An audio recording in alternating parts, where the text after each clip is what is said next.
There will So be they'll- brief presentations. Okay, great. Thank you. Yeah, sure thing. Hi, Co-Chair Evans. Hi. Oh my, I'm enjoying people's backgrounds. Hi, Ooh, Mary Alice. how are you? Good. My computer is too old for backgrounds. Time for a new Oh, no. computer. Oh dear.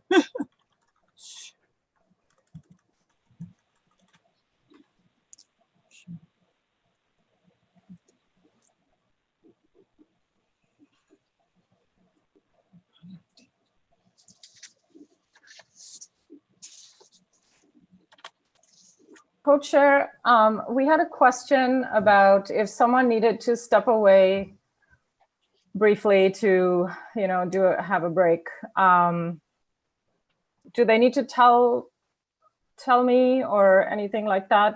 If quorum is an issue, I suppose we need to see how many people come to the meeting.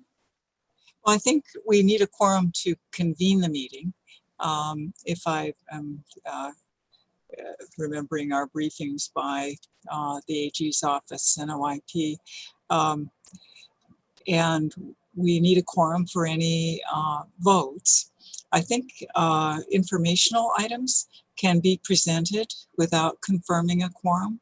And since there are a number of informational items on the agenda, I don't think that people will need to inform you if they need to step away for a minute or two.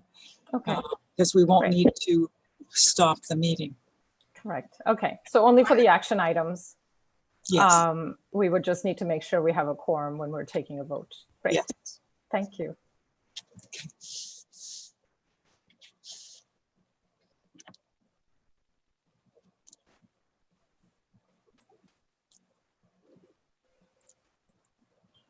Hi, Rick. And Hi there. Cindy. How are you? I'm good. We are on YouTube Live.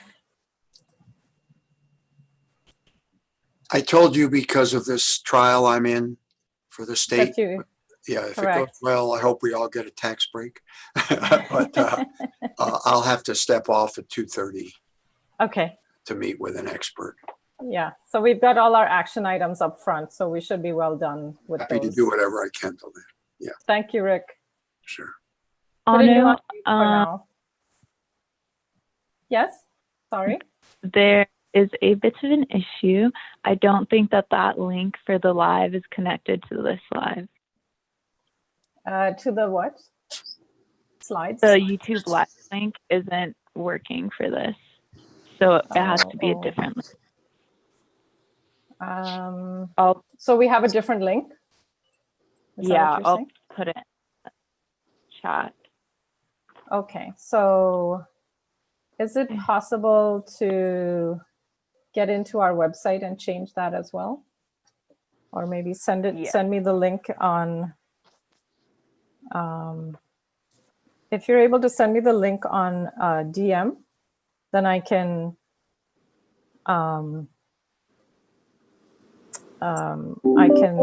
post it on our Facebook page, yeah? Okay, sounds good. That link isn't working either.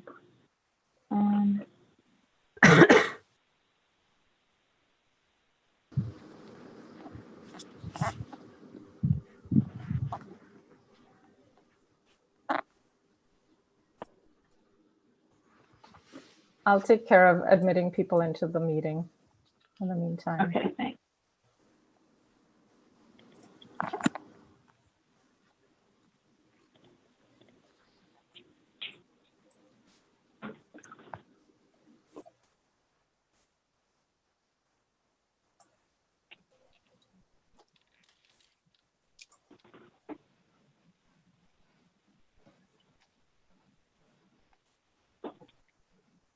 Okay. I'm going to post it in the chat and I'll message it to you. Okay, great.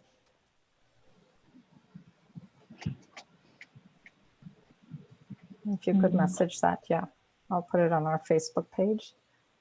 And when things are a little calmer, maybe you could go into our website and change it there as well. Okay, yeah, we'll do. Okay, great. Thank you.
So I think we have quorum.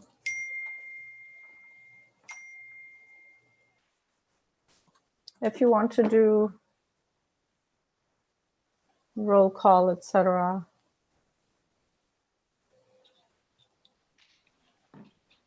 Start the meeting. I think we're also live on YouTube. Is that correct, Megan? Yeah, that's correct. And it's recording as well. Okay, great. Thank you. Mhm.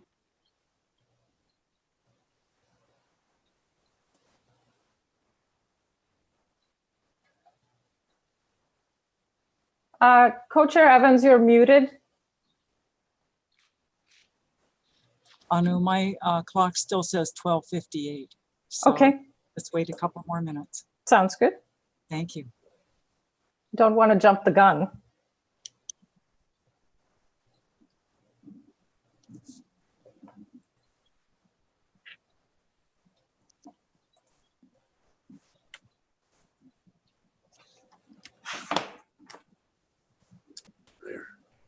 Anu, can you hear me?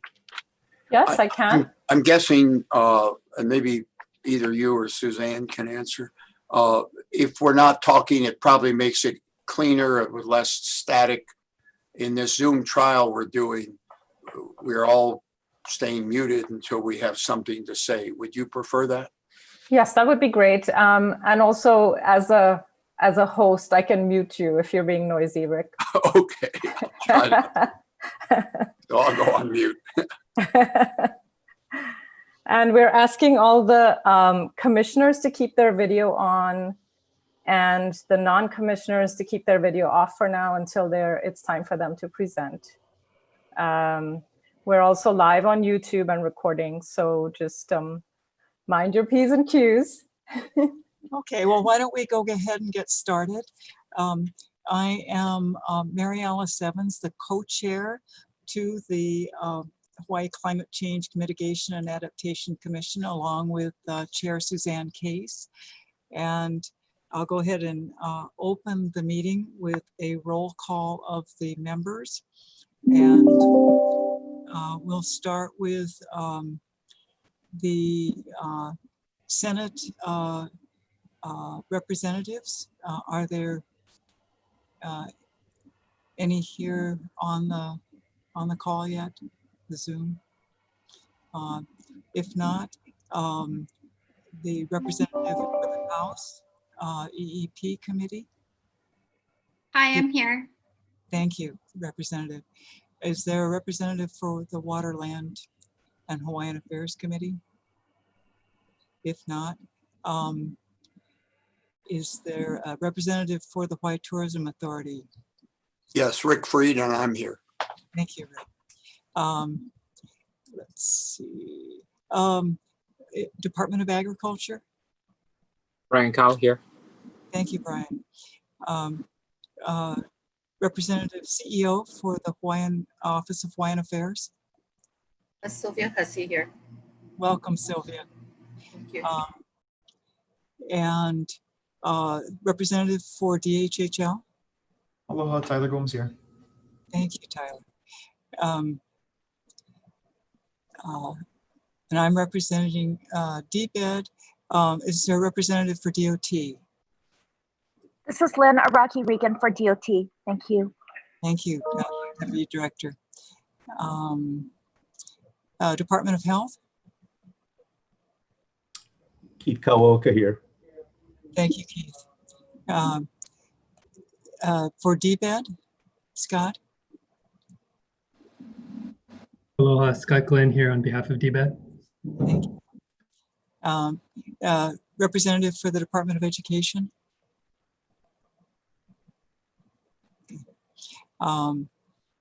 The representative for the City and County of Honolulu's Department of Planning and Permitting.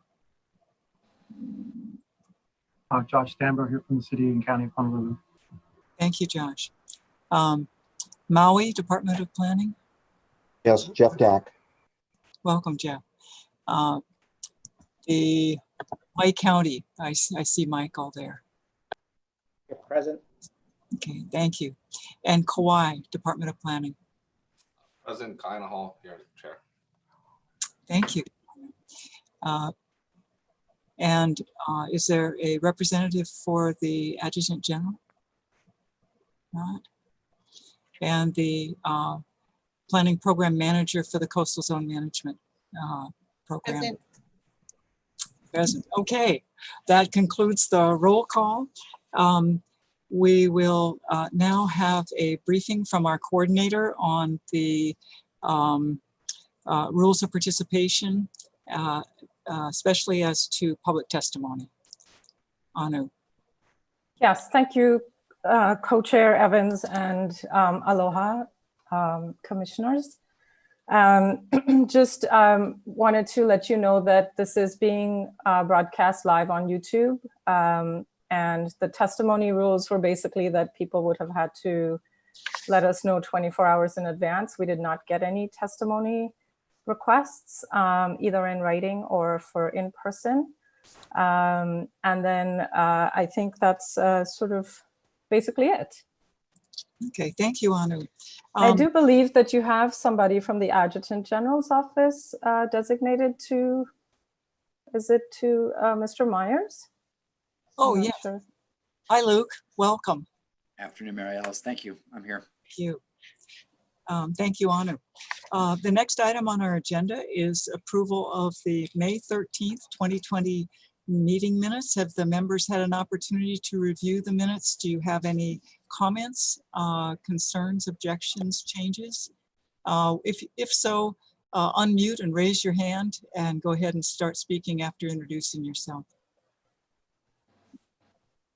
Hearing none, if there are no objections, then the minutes are approved as circulated, and we will go on to presentations on climate change work and possible action items. The first item on our agenda is a presentation on guidance tools for Hawaii. The presenters will be Dr. Shelley Habel and Dr. Brad Romine. Go ahead, and whichever one of you is going to start first, go ahead. Co-Chair, I will just introduce the projects, if you don't mind, and then they will come on. They understand that they have only a few minutes. So I just wanted you all to welcome Dr. Shelley Habel and Dr. Brad Romine from Sea Grant and Office of Conservation and Coastal Lands at DLNR. They're both coastal geologists and are here to present to you two very useful tools that fall under our Climate Ready Hawaii initiative, which the Commission gave a green light to last year. We have since taken it back, the initiative that is, back to the workshop, and it's evolved into a framework that I'll detail a bit more towards the end of the meeting. For now, I'd just like you to listen to their presentations, the work that we've been doing together, and consider approving their work. The two tools are basically to help operationalize the recommendations from the state sea level rise report for community and parcel level planning. So with that, I will give you the first presenter and that's your item 1A, which is for community planning. And I believe Dr. Romine, Brad, are you doing that one? Yeah, I'm here. Thank you, Anu. Hi, Chair Evans. Aloha, Chair Case and commissioners. Thanks for this opportunity to present. Let me go ahead and share my screen. Just one moment.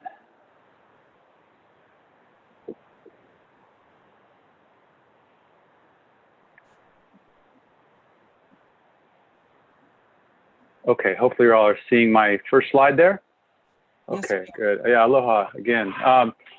Today I'm going to be presenting on the first of two sea level rise guidance documents we'd like to share with you. The first is some guidance for addressing sea level rise and community planning in Hawaii, which was completed this August.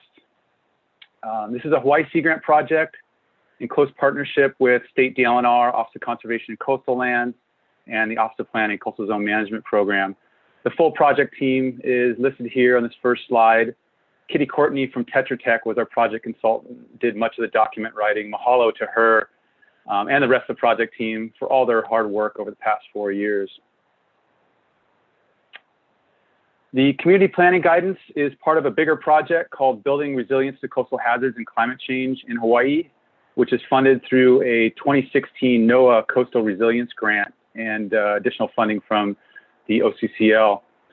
The project was developed to build on the results and recommendations of the 2017 Hawaii Sea Level Rise Vulnerability and Adaptation Report, as well as other recent initiatives, including the Climate Adaptation Priority Guidelines and the State Planning Act, and to support the Climate Commission, its member agencies, and now the Climate Ready Hawaii initiative. This project developed 3 companion tools to better equip county and state agencies in addressing climate change and sea level rise hazards. The first was the Hawaii Sea Level Rise Viewer in 2017. You're all familiar with that, the online mapping tool with the State Sea Level Rise Report. The second was our Guidance for Disaster Recovery Preparedness, which was completed and endorsed by the Commission in 2019. And that's meant to assist state and county agencies in establishing recovery practices before a disaster occurs, and to enable communities to recover quickly while improving resilience to future disasters and protecting sensitive coastal environments. The third, and the focus of this short presentation, is our Guidance for Addressing Sea Level Rise and Community Planning, which we just finished this August 2020.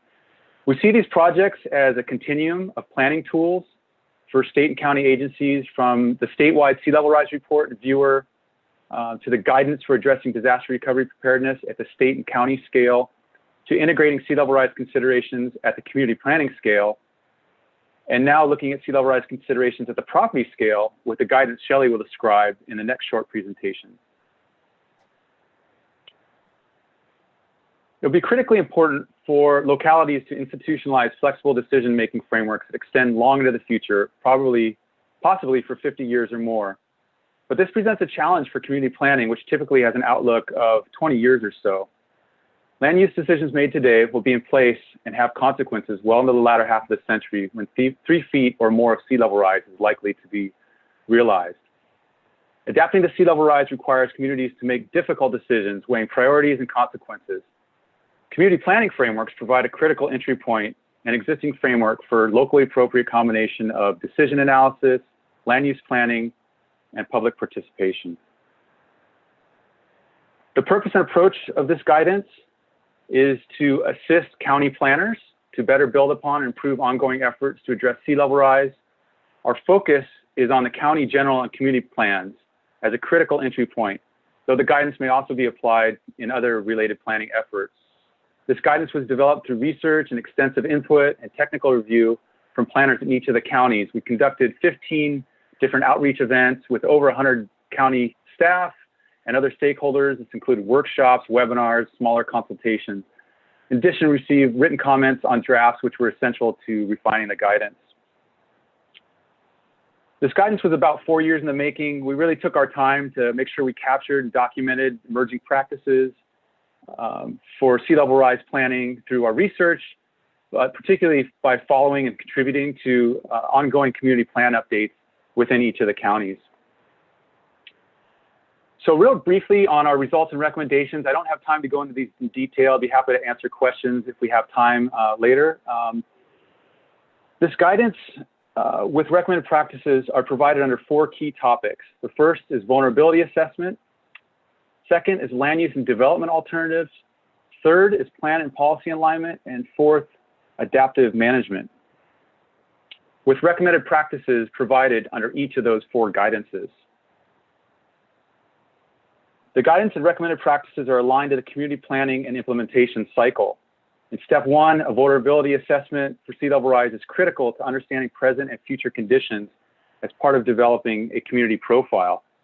This information can then be carried through the following steps in the community planning cycle. In step 2, the vulnerability assessment is used to inform the community visioning process. That is, where do we want to be in the future, and to identify a range of land use and development alternatives that are informed by sea level rise hazards. Step 3 is focused on the critical phase of developing policies and actions to make our communities more resilient and sustainable. The process is depicted here as a cycle rather than a linear process, with steps 5 and 6, implementation and monitoring and evaluation, to address changing conditions and community needs and changing priorities. In addition, we provide examples and resources for each of those recommended practices in an appendix. And following that, in Appendix 2, we provide a summary of the recommended practices with their relevance to the individual state priority guidelines. Adapting to sea level rise will be challenging and disruptive. However, disruption brings opportunity for innovation and creativity. to re-envision our communities as more equitable, sustainable, and resilient. Inaction will be the costliest and most complicated path in the long run. Developing this guidance has really emphasized the importance of continuing to share our evolving knowledge and practices. So mahalo to the Commission and all the folks in the state and county planning departments that contribute to this document. The guidance is available on our website, seagrant.soas.hawaii.edu under resources. I'd be happy to answer some questions. I don't recall if we're going to do that right now or after Shelley's presentation, but either way. Following that, feel free to reach out to me. My email address is there if you have follow-up questions after the discussion. And we'd be happy, welcome any requests for more detailed briefings and discussions with your departments. So mahalo.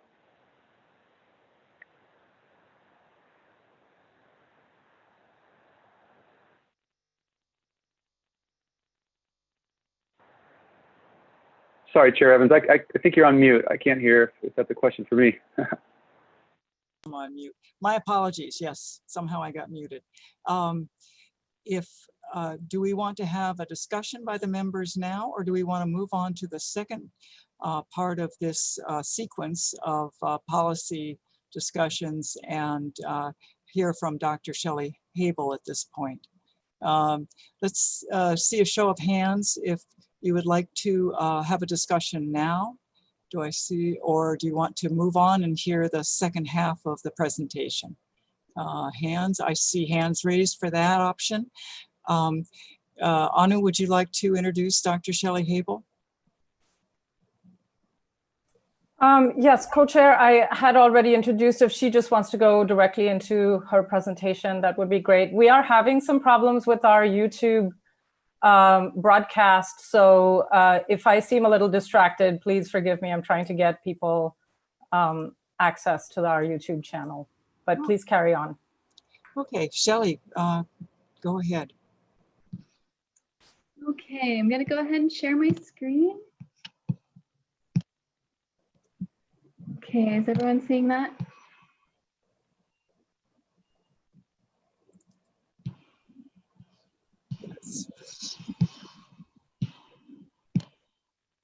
Okay, aloha commissioners. Today I'll be presenting on the document entitled Guidance for Using the Sea Level Rise Exposure Area in Local Planning and Permitting Decisions. This guidance was developed by the University of Hawaii Sea Grant College Program and DLNR OCCL for the Commission's Climate Ready Hawaii initiative, in which county and state planners are the primary audience. Hopefully you've had a chance to review the guidance, which serves as a supplement to the Sea Level Rise report and viewer.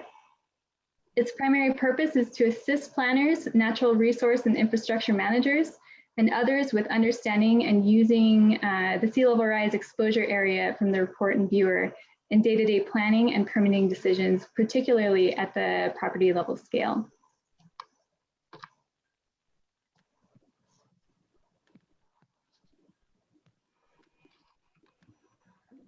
Okay, there we go. Just as a reminder, the sea level rise exposure area, or SLREXA, is the combined projected footprint of 3 chronic flooding hazards with sea level rise, including passive flooding, annual high wave flooding, and coastal erosion. The SLREXA, detailed in the Sea Level Rise Report and Viewer, is a scientifically rigorous product of model projections of future hazard exposure with rising sea level. The report was initially mandated by Act 83 in 2014 and expanded by Act 32 in 2017, and provides the first statewide assessment of vulnerability to sea level rise, as well as recommendations to reduce exposure and increase adaptation capacity based on emerging good practices and framed through extensive agency and stakeholder consultations. The report and viewer were completed and accepted by the Commission at the December 2017 meeting. During the November 27, 2018 meeting, the Commission approved the following statement that results are sufficiently validated such that they can be appropriately used in land management decisions as the best available information as of the date of publication. In addition, during the September 2018 meeting, the Commission agreed to the statement that included support for the establishment of a state initiative now called Climate Ready Hawaii, to provide resources to assist in planning for sea level rise. This guidance document is one of the initial resources under the Climate Ready Hawaii initiative. The guidance was developed in response to requests from county planning departments and other stakeholders to provide information on appropriately interpreting and applying the SLREXA map data in land use planning and permitting decisions while understanding the methods, assumptions, and limitations of the data. Development of the document was kicked off by convening a working group in 2019 that included county and state agency representatives and subject matter experts. The working group discussed challenges with and opportunities for applying SLREXA map data and its 3 constituent hazard models at the property scale. Regular discussions were also held with members of the Climate Ready Hawaii Initiative and University of Hawaii Sea Grant regarding ongoing development of the guidance. Following development of the guidance, the working group convened again earlier this year to discuss progress and to provide an opportunity for the various working group members to provide comment and further direction. Feedback generated from that discussion, including 49 individual written comments, was included in this pre-final draft of the guidance. Contents are intended to address the following needs and challenges posed by the working group and others, and includes consideration of incorporating the SLREXA in land use plans and policies,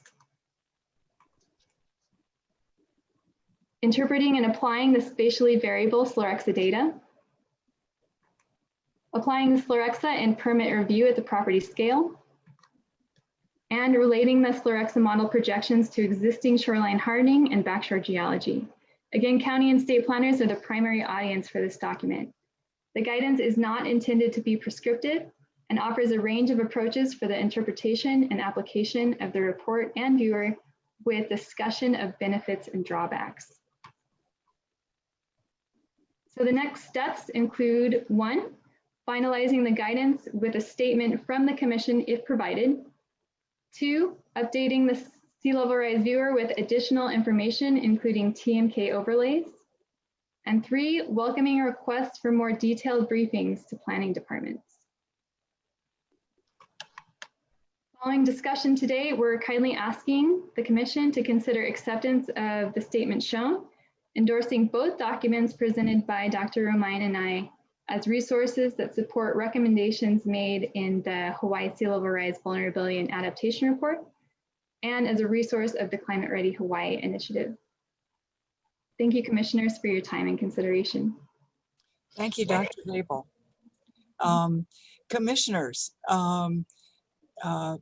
we can take it in 2 orders. One is we can have a motion, and then we can have discussion, or we can have discussion and then a motion. Do I hear a motion from the floor? Let's move to discussion. Any commissioners, go ahead and unmute yourself if you'd like to discuss the 2 documents and the proposal from the authors. And if I see a hand raised, I can call on you as well. But go ahead. Anybody want to? Justine Nihi-Pali, CZM Program Manager. Sure, thank you. I just had a question, Brad and Shelley. I have just a couple of comments or questions. And so I was curious, is this is a pre-final? Is there room for additional clarifications in certain parts of the document? I think one of the questions that I wanted to understand about this guidance was, what are the limitations in helping to inform like what the mitigative actions are? There's a lot of reference to the SMA, and that's more of a mitigative tool. Just trying to better understand what the limitations might be for providing a little bit more information about like flood depth on certain parcels, if that's possible, or the limitations for such work. And then I just had some small edits, and I didn't know if that's something that we can entertain as well. Thank you. I'll go ahead if that's okay. Shelley? Yes, Yes, please. Okay, sorry for jumping over you there. Yeah, this is Brad. Yeah, we're considering this a pre-final draft of that Slerexa guidance. We would welcome comments. We didn't want to open it up to, it's already been vetted and reviewed by folks on behalf of each of the counties and the working group. But if you have comments, edits, we'll certainly take them. Justine, it's open for some editing still. So we'd welcome those. Thank you. And we're going to clean this up a little bit. It needs another read through and copy edit. So if you spotted some things like that, we'd appreciate it also. And I think we're going to clean up some of the formatting as well. So in short, we welcome any comments at this point still. Thank you. Thank you, Dr. Romine. I'd like to hear from the counties as well. Why don't we start with Director Hall from Kauai? Yeah, thanks, Chair. I guess I'd have two questions. One, and sorry, I got distracted when Shelley, when you were talking about the TMKs and the Slerexa overlay. Were you saying that the state will be following up with getting a TMK layer for the Slerexa? That's right. We're working with PAC-IUS to incorporate that into the sea level rise viewer. Oh, and when would you guys anticipate that layer being provided? I think within the next several months. Is that right, Brad? Yeah, as soon as possible. Hopefully before the end of the year, if not sooner. We're working on it right now, back and forth with them at this time.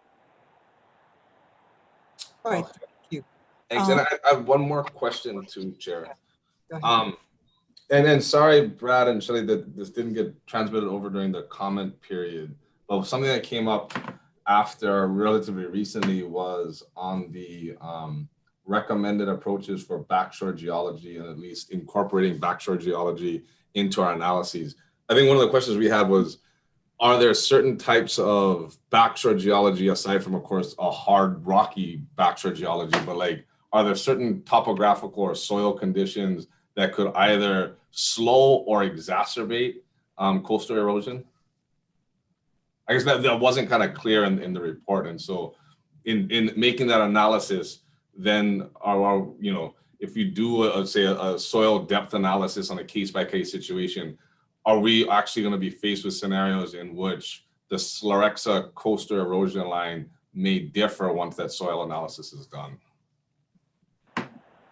That's a great question, Kaina. Thank you. And I think that's something that we can add some updates to, addressing your question, and then with maybe some reference or discussion of Maui County's ongoing work with the erosion hazard line. They are working with the Coastal Geology Group to integrate some consideration of backshore geology in the erosion hazard projection. So, which is kind of ongoing. Some of that's occurring like as we speak, I think. So we can bring that up to current and address your question some more, I think. Okay. And then, sorry, one last thing also came up. And we thought it was going to come out in the plan aspect, but one of the areas, I think, or the two Slerexa areas that we're still trying to figure out prescriptive steps is, of course, how do you do mitigative or adaptive responses to passive flooding and to high wave run-up? I think it's really great that Tiffany folks are able to provide us with the depth, but is there anything, from you folks' level, and I know Shelley was saying the guidance isn't intended to be prescriptive, but is there any type of guidance that you can give us as far as if we have, say, the high wave run-up depth, what is the additional height that a structure should be elevated to mitigate? Is it merely an inch beyond that depth? Is it a foot beyond that depth? Is there any type of more specific guidance that can be provided?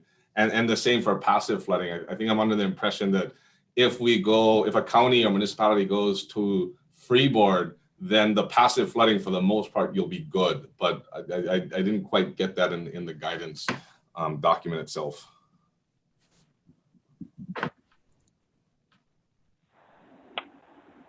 Shelley, did you want to take that, or I have some thoughts on that? If you want to take that one, Brad, go for it. Thanks.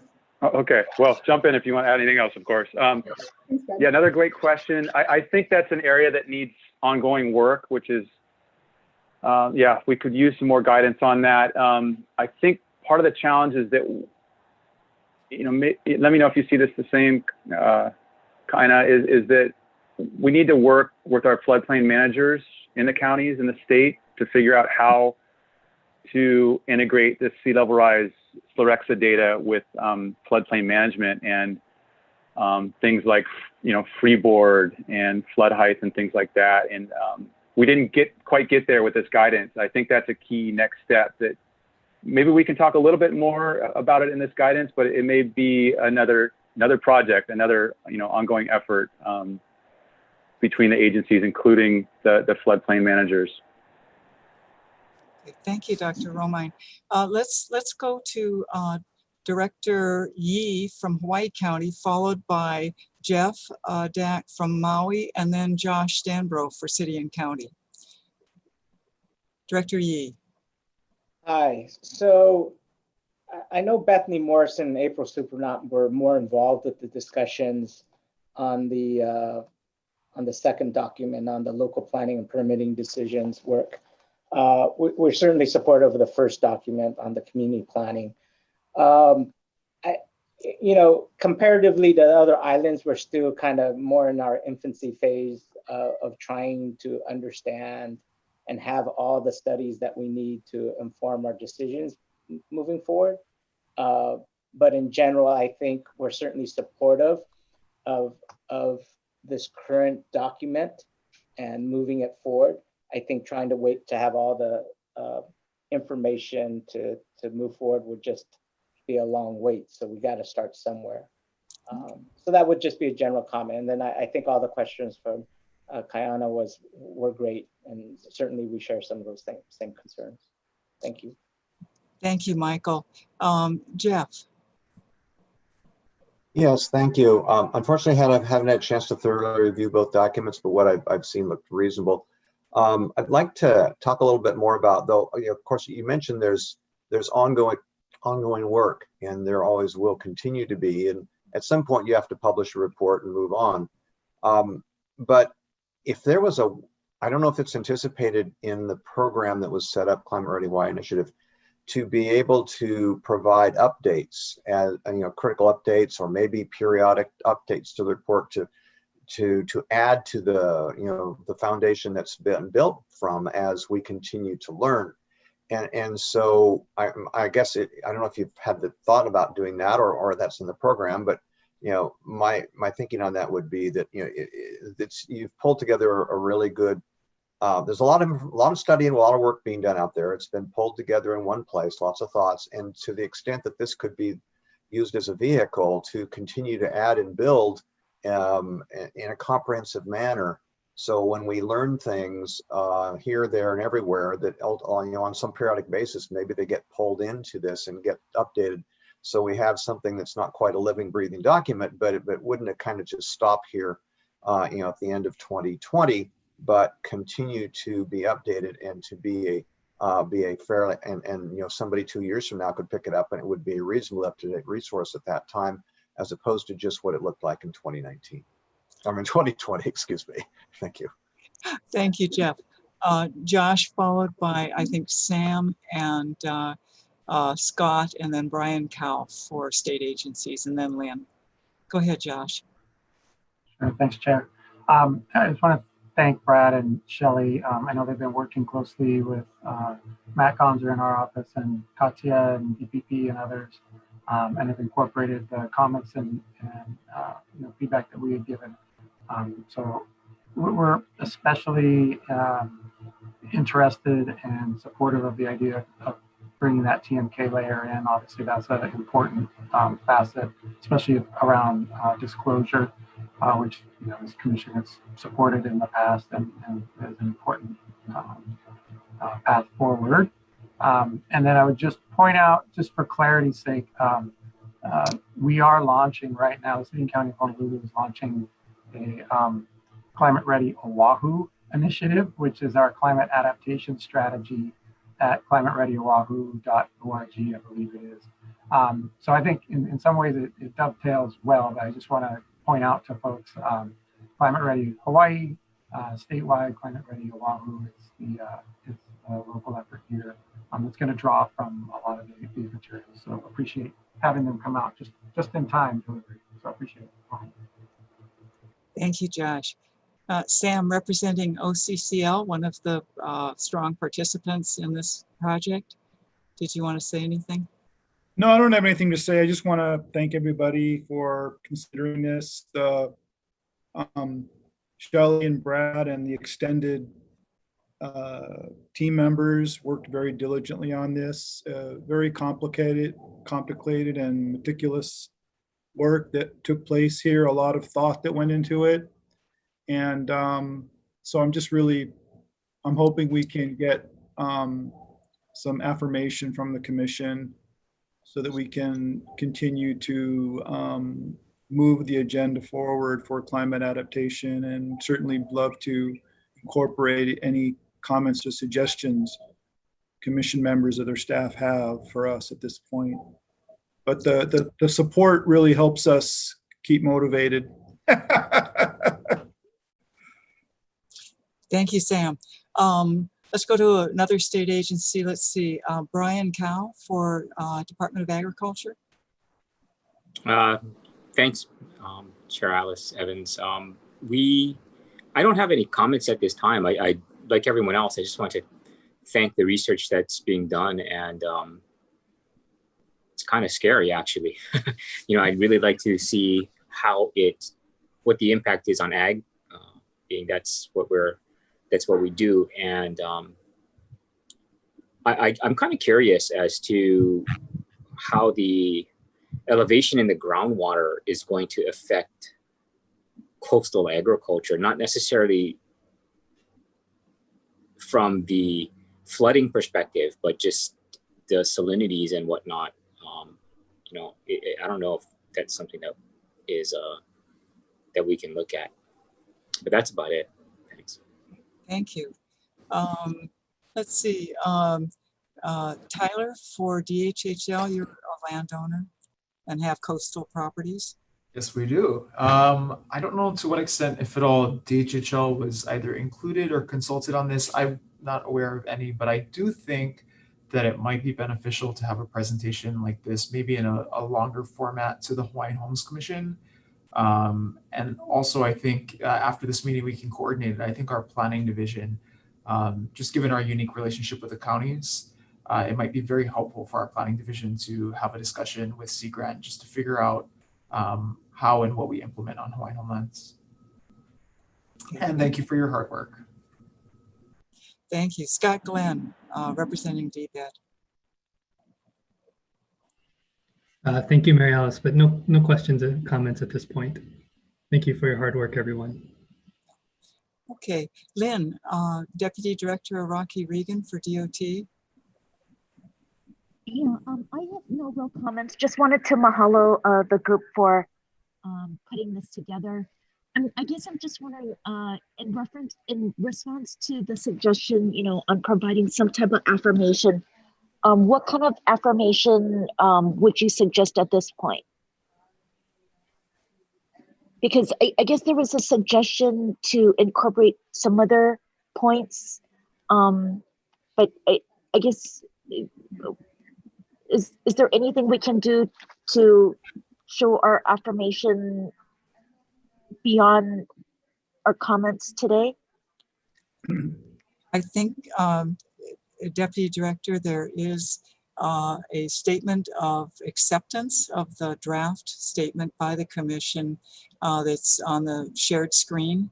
And I think that's what we're being asked to take a look at. I'd like to hear from CEO Sylvia Hussey for OHA. Welcome. I think this is your first meeting, isn't it? It is. Appreciate your participating very much. Go ahead. Is there anything you'd like to share? Thank you, Co-Chair.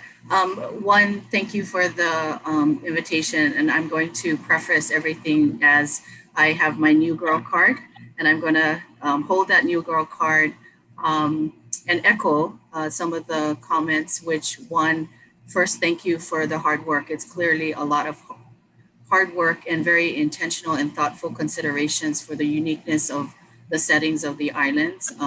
I like the broad comprehensiveness that it's not just Oahu centric, which sometimes tends to be a concern. So it's very broad. I echo Tyler's comment about consultation, and to the extent that if we can have the Office of Hawaiian Affairs provide some feedback and observation, we certainly would like to support that effort as well.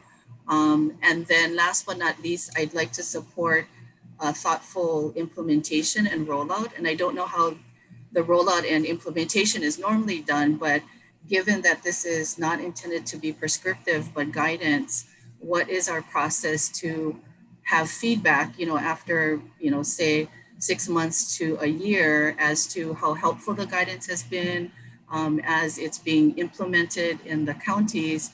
How do we get information, cycle that back in and tweak and refine the guidance based on actual experience? And the Office of Hawaiian Affairs would certainly like to support that kind of looping of feedback mechanism so that the guidance document and the implementation of the guidance can be as effective for everyone in the process. Thank you. Thank you, CEO Hussey. Deputy Director Keith Kawaoka, you're sitting there very quietly. Would you like to comment and share your thoughts? Well, it's because I'm absorbing all this great information. I appreciate the group's effort in putting this together. I think we haven't begun to see all the ramifications of this happening now, but we've seen the ramifications of what happened from the past to now, and what's going to happen from now to the future is something that we need to seriously consider. But thank you. Thank you. Co-chair, if I may draw your attention, Senator Gabbard is with us and he has his hand raised. Ah, okay. Senator Gabbard, followed by Luke Myers. Go ahead, Senator Gabbard. Aloha. Thank you, Mary Alice. And I just wanted to say mahalo to everyone. Sam's talking about motivation. Hopefully this will be a little bit of a motivator, but mahalo to Sam and to Justine Hipali for their awesome work in helping us get SB 2060, which is now Act 16, to the finish line this past session, to strengthen the state's coastal zone management policy and to improve our overall resiliency to climate change by prohibiting shoreline erosion structures, the whole hardening thing on the sandy beaches. But great work. And it goes back to what I've said all along about the kako thing, about everybody doing their part, working together, but a great victory. So thanks, you guys. Thanks, Sam. Thanks, Justine. Thank you, Senator, and for your support for Act 16. Let's see, Luke Myers from the Department of Defense and the Hawaii Emergency Management Agency. Welcome, Luke. Yes, ma'am. Good afternoon. Obviously, a lot of things going over here at the crater. Appreciate the document and what's been put into it. I think from a larger emergency management perspective under the hazard mitigation function and recovery function, I think that there's some inroads to be made with some of this documentation for the local mitigation plans among the counties and the state mitigation plan. We do have a state hazard mitigation officer, Larry Konda, who's been with us for a number of years. But I think the documents are put together in a way that definitely making some connections with those at a planning level would be very helpful, ma'am. Thank you, Luke. Let's see, Representative Lowen, you haven't had an opportunity to share with us. Do you have some comments to share? Hi, sorry, thanks for asking. No, I mean, I'm interested in hearing the discussion. I don't have anything additional to add, and I just appreciate the work that everyone has done to get here. Okay, thank you very much, Representative, and thank you for your support for Act 16. Let's see if I missed anyone. I've missed Rick Freed, representing the Hawaii Tourism Authority. Before we lose you to your next support for the state, do you have anything you'd like to share? I really don't. I find it interesting, and obviously, to me, particularly where I live, is a great interest. I've lived in the same spot about 30 years, and it's noticeably different than when I first moved there. But other than that, no, thank you. Oh, you're welcome. Thank you. Is there anyone else of the commission members who'd like to share comments? Anu, do you see any hands raised? I don't see anybody waving at me. I do not at this point. I have a request of people if they could rename themselves with their affiliations. It's hard to tell who's who by looking at your icon. So if you could. I'll echo that because I've been wondering who Ryan is. And I didn't, Ryan, can you introduce yourself? Oh, So hello, Ryan, my name is, I'm Ryan O'Connor. I'm with the Division of Aquatic Resources. Oh, terrific. Thank you. I had a prior engagement, so I just jumped on now. That's terrific. Thank you very much. Appreciate that. And let's see. I think if no one has any more comments to share, is there a motion to accept the draft documents that's been presented? So move. This is Lynn Araki Regan. I move. Okay. I'll second. This is Nicole Owen. All right. It's been moved and seconded. Any discussion? If I don't Yes, see please. it, Jeff Dack, County of Maui. I see the wording that's on the screen, and I would suggest that the document has been endorsed, and I'd like to add, at least propose the addition of some additional wording at the end of that which you see on the screen, and that would be and supports its periodic update to incorporate learning from ongoing research and experience. That speaks to the comment I made, as well as as comments from the chair of OHA. Okay, thank you, Jeff. Lynn, as the maker of the motion, do you accept that as a friendly amendment? Most definitely. Thank you. Okay, and Representative Lowen as a seconder? Yes, second. Okay, any further discussion? If not, I'm not going to do a roll call vote. Yes, Dr. Romine. Just one response to Mr. Dack's comment. We're supportive of making the SLREXA, sea level rise exposure document, a living document, certainly. It's a little more difficult with the community planning document as we finish that grant. That one, I think, has been through, substantially more vetting. I guess it's getting a little difficult because we're suggesting one statement to be added to both documents, but I don't know how to go in which direction to go then. And I'm sorry if I'm complicating things, but we might want to exclude that living document language from the community planning guidance. Yes, what I can do is I can put up two versions. And if Shelley would like to just. Wait, Anu, hold on. Let's hear from the commissioners what they would prefer to do. There's a motion on the table with a second, and we're in discussion. Members, do you want to, an amended motion, do you want to defer action on that and consider two separate motions? Let's see how we can determine what your wishes are, your preferences. All those who would like to go ahead and vote on the motion on the table, raise your hand now. Don't see any. Those who would like to, Representative Lowen. Those who would like to take these two documents separately and have a discussion on the language of the acceptance motion. We can, is there a majority that would prefer to do it that way, one at a time? Okay, I see Jeff, I see Michael. Okay, and a lot of undecideds. And Justine. All right. Sorry, that was accidental hand raising. Actually, I don't have a preference. So if someone feels strongly, we can do either way. Okay. Well, I think Jeff feels strongly for sure. Representative Sylvia Hussey, are you waving at me or just thinking about it?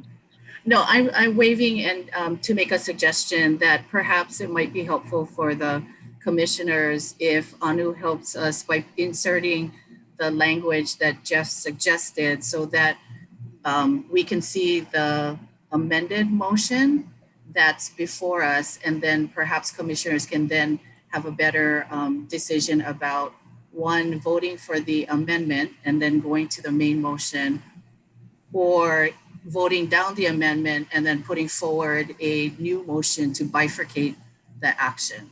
So I just want to offer that suggestion. That's a great suggestion. Let's see how to implement that. Anu, did you have an opportunity to make a change to so we can see the amended motion as amended? Are you able to see my screen? Yes, we are. All right, I've not had a chance to amend it. If you would like to go one at a time, I could do that. So if we can take the first one for item 131A. So, so the amendment, as I understand it, is Jeff, is to endorse the mitigation and adaptation.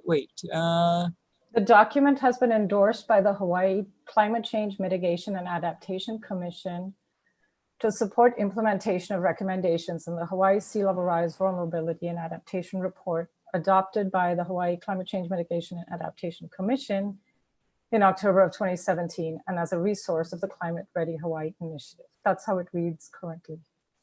Okay, and there's a motion on the table that has a friendly amendment to add the language. And Jeff, can you restate that language? Certainly I can, but I'm also certainly amenable to Dr. Ramine's suggestion that this 31A not have the language added, but 31B have it added.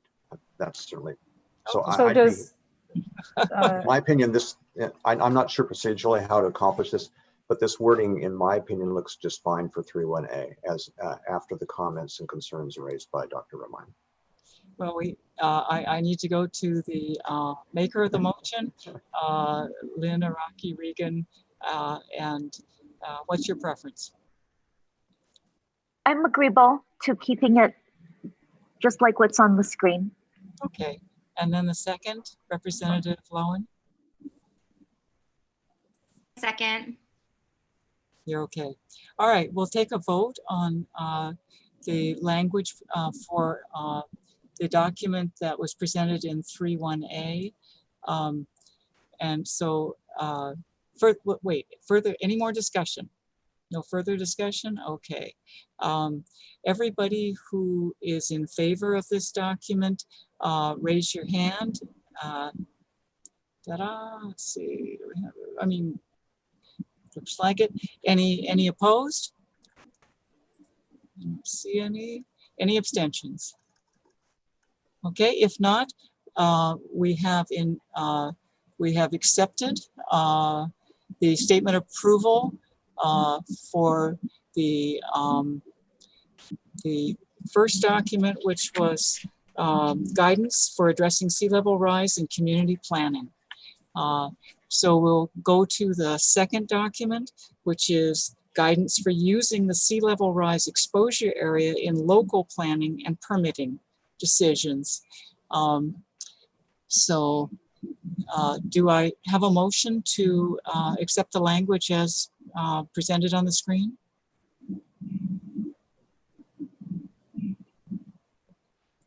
Senator Gabbard, was that you waving your hand?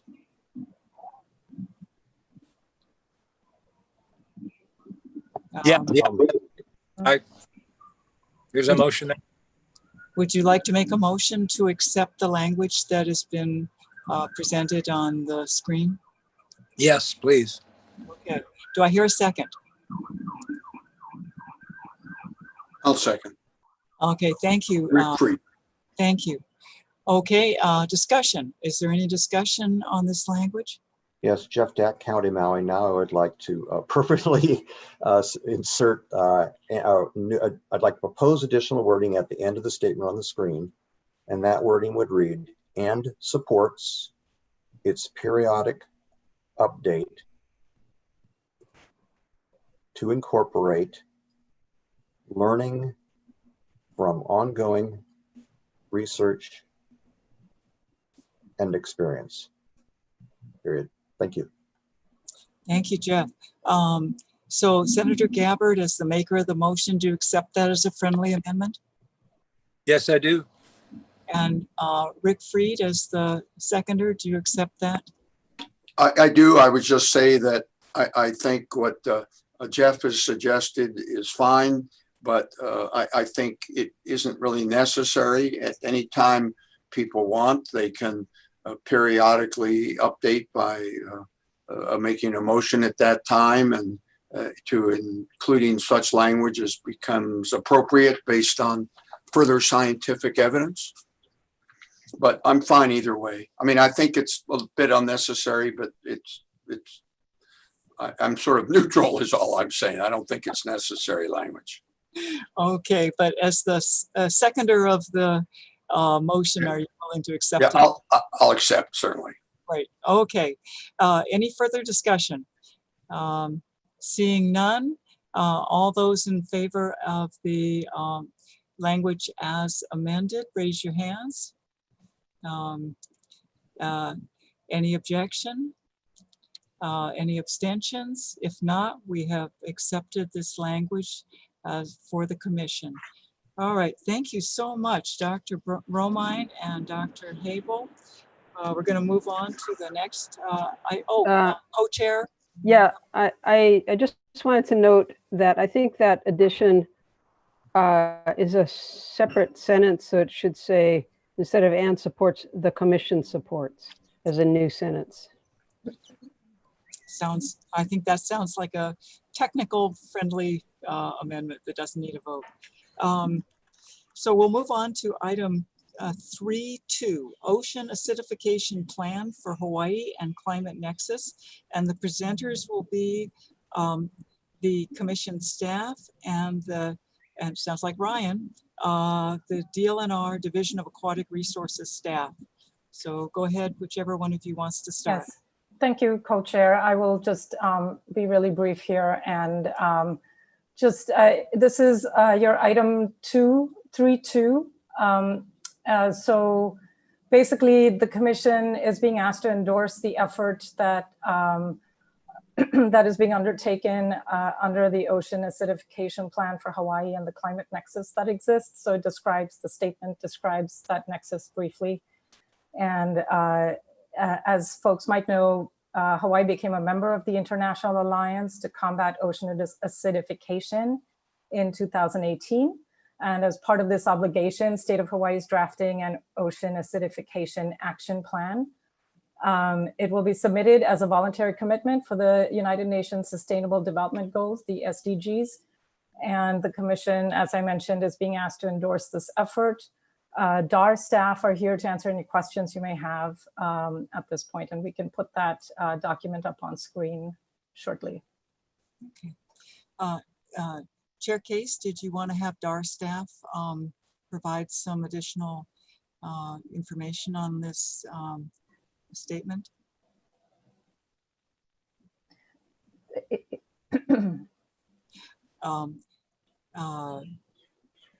Division of Aquatic Resources, did you want to add any comments?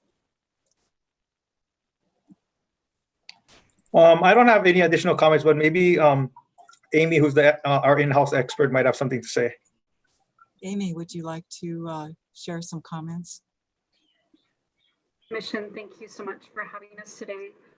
Ani, were you going to screen share or should I? I'm trying. I have so many screens open and one tiny little laptop. So I'm about to share screen. So give me a second here. Well, as Anu is getting that screen shared, and there we go, it's popping up now. We're just in the beginning stages of developing the acidification action plan. And one of the things that we're working on is making sure our overarching goals are concrete. And this is what we're asking the commission to review and approve today, is our 5 goals listed here up on the screen. And that secondly, there's coordination between different state, county, federal, and private and academic partners to enhance this work as well. Thank you, Amy. Can you all see the statement that it was also included in your meeting materials?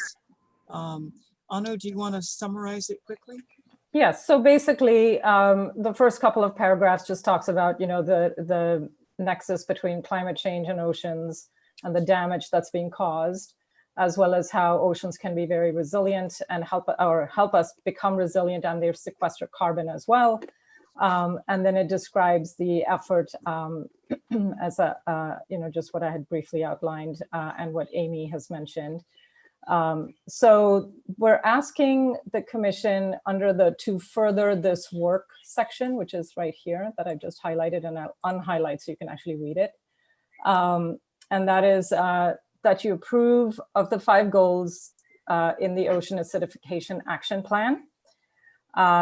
Increase scientific understanding of ocean acidification. I'm reading it out, co-chair, just because it looks like it's so tiny and maybe there are people who might have, problems seeing. So ocean acidification in the region, and that's your SDG 14.3, reduce carbon dioxide emissions and land-based sources of pollution, and that should say SDG, not SGD 13. And build adaptation and resilience of coastal communities to impacts of ocean acidification, which is SDG 14. Increased public understanding of ocean acidification, both general public and legislature, SDG 14.3, and build and continue international collaboration and support. So these are essentially items that we are basically working on anyway, and we're asking, this will really help our efforts to further the plan and to give it some wings. And then the second thing that the commission is obviously saying is that you encourage any and all coordination and collaboration within the state of Hawaii to enhance action on ocean and climate issues. And this has been oceans they're obviously 75% or 70% of our planet, but they haven't necessarily received 70% of the climate attention. And so this is really looking at the statement would really help us do some of that. So if there are members, if you want to take it. Is there a motion to accept the statement presented to you? Do I hear a motion?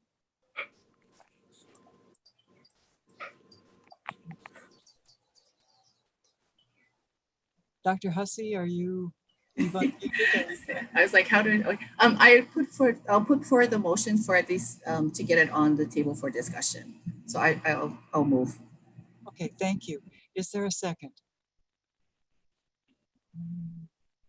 Second. This is Josh from Team County. Thank you. Thank you. We've got a second. Any discussion? When we say in number 1, this is Rick Freed, ocean acidification in the region, what's the region? And maybe it should be obvious to me, but how broad an area of the ocean are we talking about? The state of Hawaii.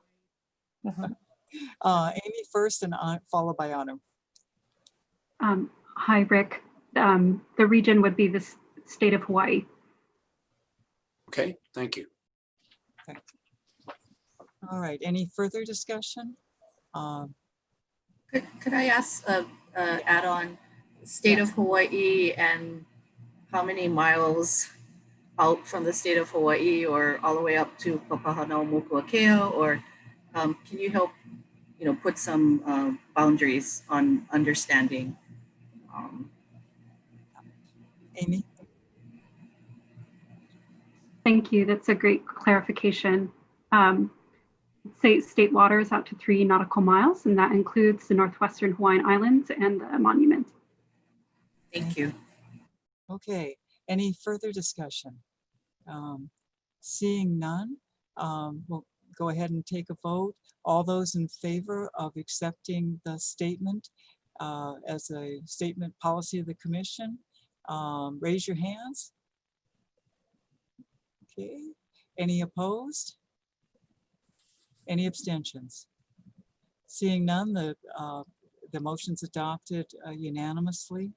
Thank you very much for the DAR staff and Chair Case and for the coordinator. Now we move to the portion of our where we'll have informational presentations on topics that are relevant to the Commission's purpose. And we have 5 before we get to our Climate Ready Hawaii Framework update. So we have Dr. McKenna Kaufman with an update on the carbon pricing study. We have Cole Roberts from ARUP with a presentation on adaptation planning for public infrastructure. We have Scott Glenn, the state energy officer, with a update on carbon disclosure project and Hawaii's role. We have Deputy Director Lynn Araki Regan presenting on internalizing the cost of climate change. And then we have Lauren Richeld and Catherine McKenzie on fleet tools for Hawaii. McKenna, are you here? Yes, ma'am, Alice. Oh, great, terrific. Go ahead, McKenna. Great, and thank you for moving me to accommodate the schedule. I appreciate that. Can everyone see that? Not yet. Oh, okay. Try one more time.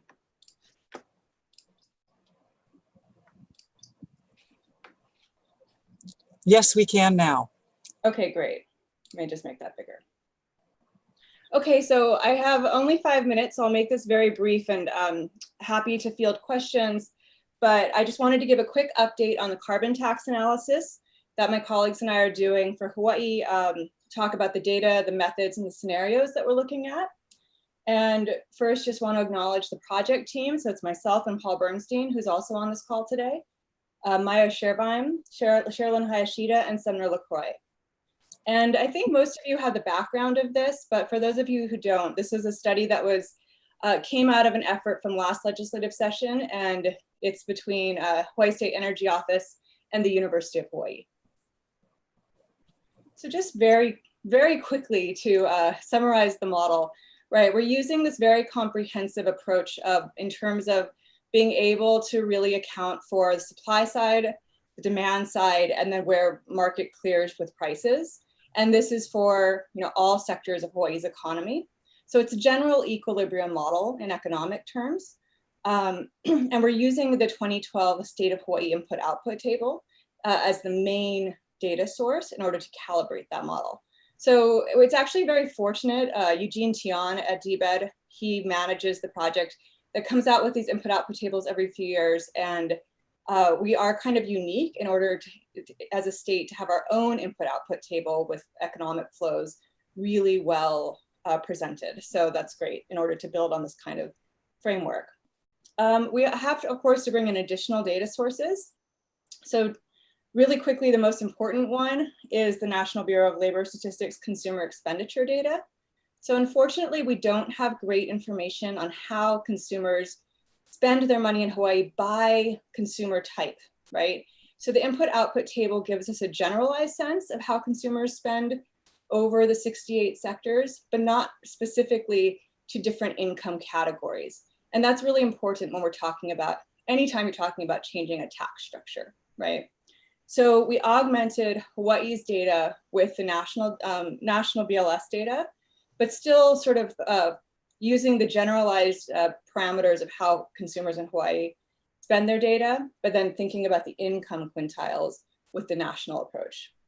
And lastly, we integrate the model with greenhouse gas data from the State of Hawaii inventory, where 2016 is the last publicly available update. And this is with the State Department of Health. So just to give like a really, really quick snapshot into a sample of some of the data and what it looks like and the kind of thinking we're doing about this model. This is the quintile. So right, this is household income groups broken out into 20 percentage points, right? From the lowest 20% to the highest 20%. And you can see just the overall amount of expenditures, and this is all normalized into 2012 billions of dollars, right? In order to integrate with the input-output table. Total amount of expenditures in each of these quintiles. But I picked out just how much a household spends on oil, electricity, and gas, right? Just to give you some sense of that. And you can see how different that is by quintile type, right? The important thing to note here also is these are our major greenhouse gas sectors.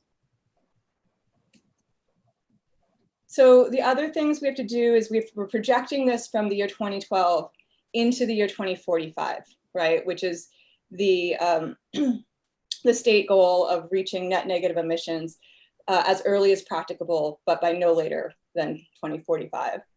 And so we have to have some baseline assumptions about how do we get from here to there. And the most important parameters that I wanted to share are gross state product, real visitor expenditures, and visitor arrivals. So those are the key economic parameters that drive forward the economic model.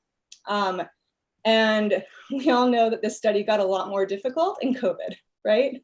So originally we were going to adopt DBED's long-term economic growth forecast, which was put out in 2019. But of course, that's no longer valid, right? Quickly turned around. So, but at the same time, this isn't really a study about COVID, right? It's a study about carbon tap pricing. So really just how do we pick a reasonable baseline?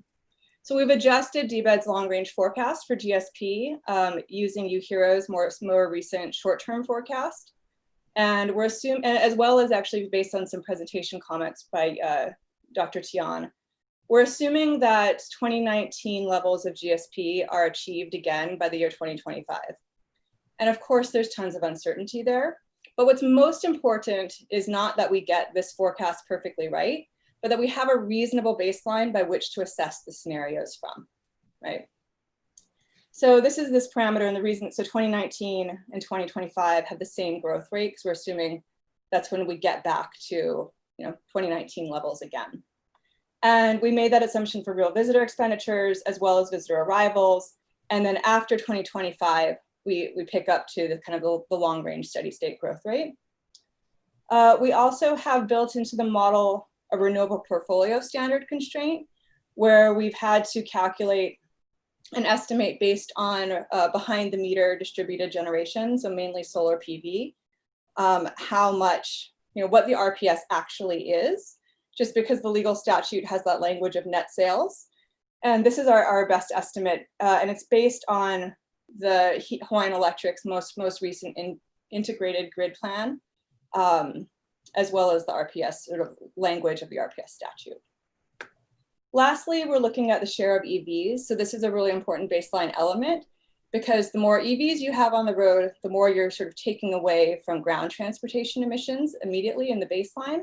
And mainly we're getting EVs on the road as a result of federal policies, right? Which are outside and external to Hawaii. But then to some extent, there's some pushes in terms of policy in Hawaii, right? But the largest driver is the corporate average fuel economy standards. So here we have some really, really differing forecasts, right? So there's an annual energy outlook forecast for the whole United States put out. And if we look at their 2020 reference case, it hits about 4% of share of cars being from EVs by the year 2045. When we look at sort of more localized forecasts from Hawaiian Electric's IGP work, it hits 50% approximately by 2045. So these are big differences, right? And again, what's not the most important, it's not so important that we get this perfectly right, but that we create a reasonable baseline to assess the scenarios against. So we split the difference as a starting point, and that's what we're working at in terms of share of EVs. We're looking at a 2x2 matrix of scenarios, right? So 2 price forecasts as well as 2 assumptions about revenue usage. So the two price forecasts are inside this table here. The first is we're looking at the Obama era interdepartmental working group on the social cost of carbon, right? Their adoption of social cost of carbon rates translated into 2012 dollars, just to use a common metric. And you can see that over time. And then we picked a higher price pathway, right? And this was done a little bit by trial and error, but mainly it was oriented around $1,000 in the year 2045, both as a nice round number and because it achieves a fossil fuel-free electric sector beyond the RPS by the year 2045. So it was those two elements. So the carbon tax is assumed to be applied to oil, coal, and gas within Hawaii, and this accounts for 85% of statewide greenhouse gas emissions. So what that excludes, which I think is important to this conversation, is we're not assuming the taxes on land use sectors, for example. The two revenue assumptions are that revenues are either going to be returned to the state entirely or returned to household based on equal dividends given to each of the quintile groups, right? And that way we're really able to understand the nature of sort of the use of revenues in terms of making this policy more or less regressive. Lastly, jet fuel is treated separately. So we're assuming that only non-bonded fuels are taxed. And we've estimated this from prior tax revenues at approximately 73% of state fuels are non-bonded. And the revenues are assumed to go to the state under all scenarios. And this is based on federal statute. So in wrapping up, the report will also cover other qualitative elements, a review of carbon pricing structures and their impacts elsewhere, as well as interactions with other policy mechanisms. Our next steps are to incorporate some of the technical feedback we've gotten to finalize results, and as well as the write-up of the report. The deadline for everything is the end of the year, but we're hoping to be able to share out sooner than that. And lastly, we work with the Hawaii State Energy Office to share this widely. Thank you, Dr. Kaufman. Scott Glenn, did you want to add any comments on this work and the presentation? No, I think Dr. Kaufman covered it admirably and accurately. Thanks, McKenna. You're welcome. Any members, any questions or comments before we move on to the next presentation? I don't see any hands up. Real quickly.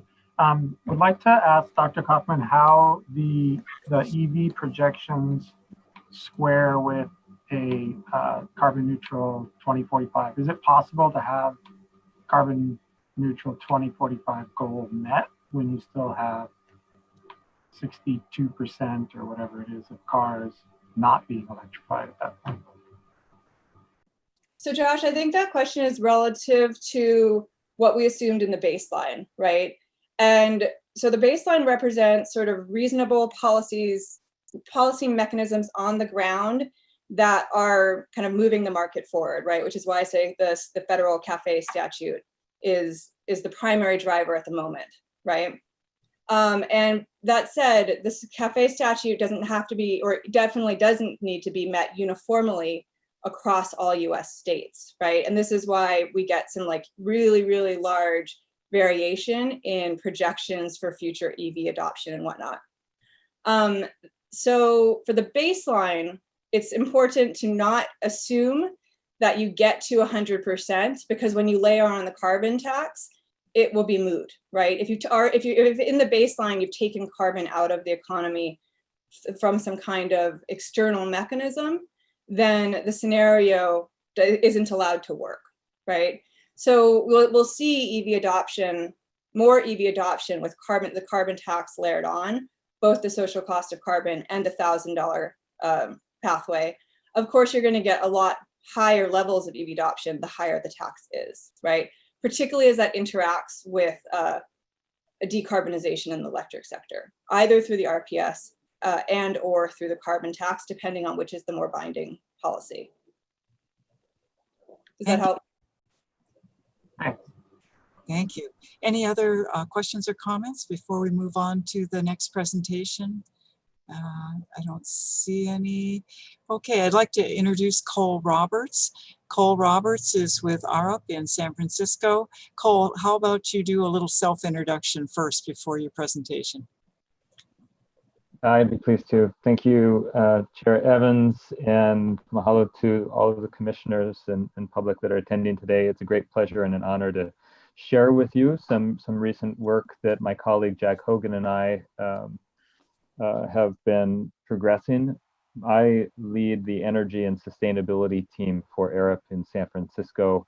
And though I'm not on island with everyone today, we've been working with you for over 20 years, and it's a pleasure to continue the collaboration and the relationship and learning from you as we hope you take some learned lessons away from our presentation today as well. So with that, Mary, maybe I can jump straight into the presentation because I know we have limited time. Okay. Yes, please. Sorry, Chair Evans.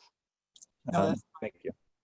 So Jack is joining me. This is a brief presentation. We have 15 minutes to take you through the flexible adaptations pathway work that we've been doing. It's an approach to coastal flooding and extreme heat through the lens of Samorkan Iwilei Kapalama and the context of the heat wave that was experienced in 2019.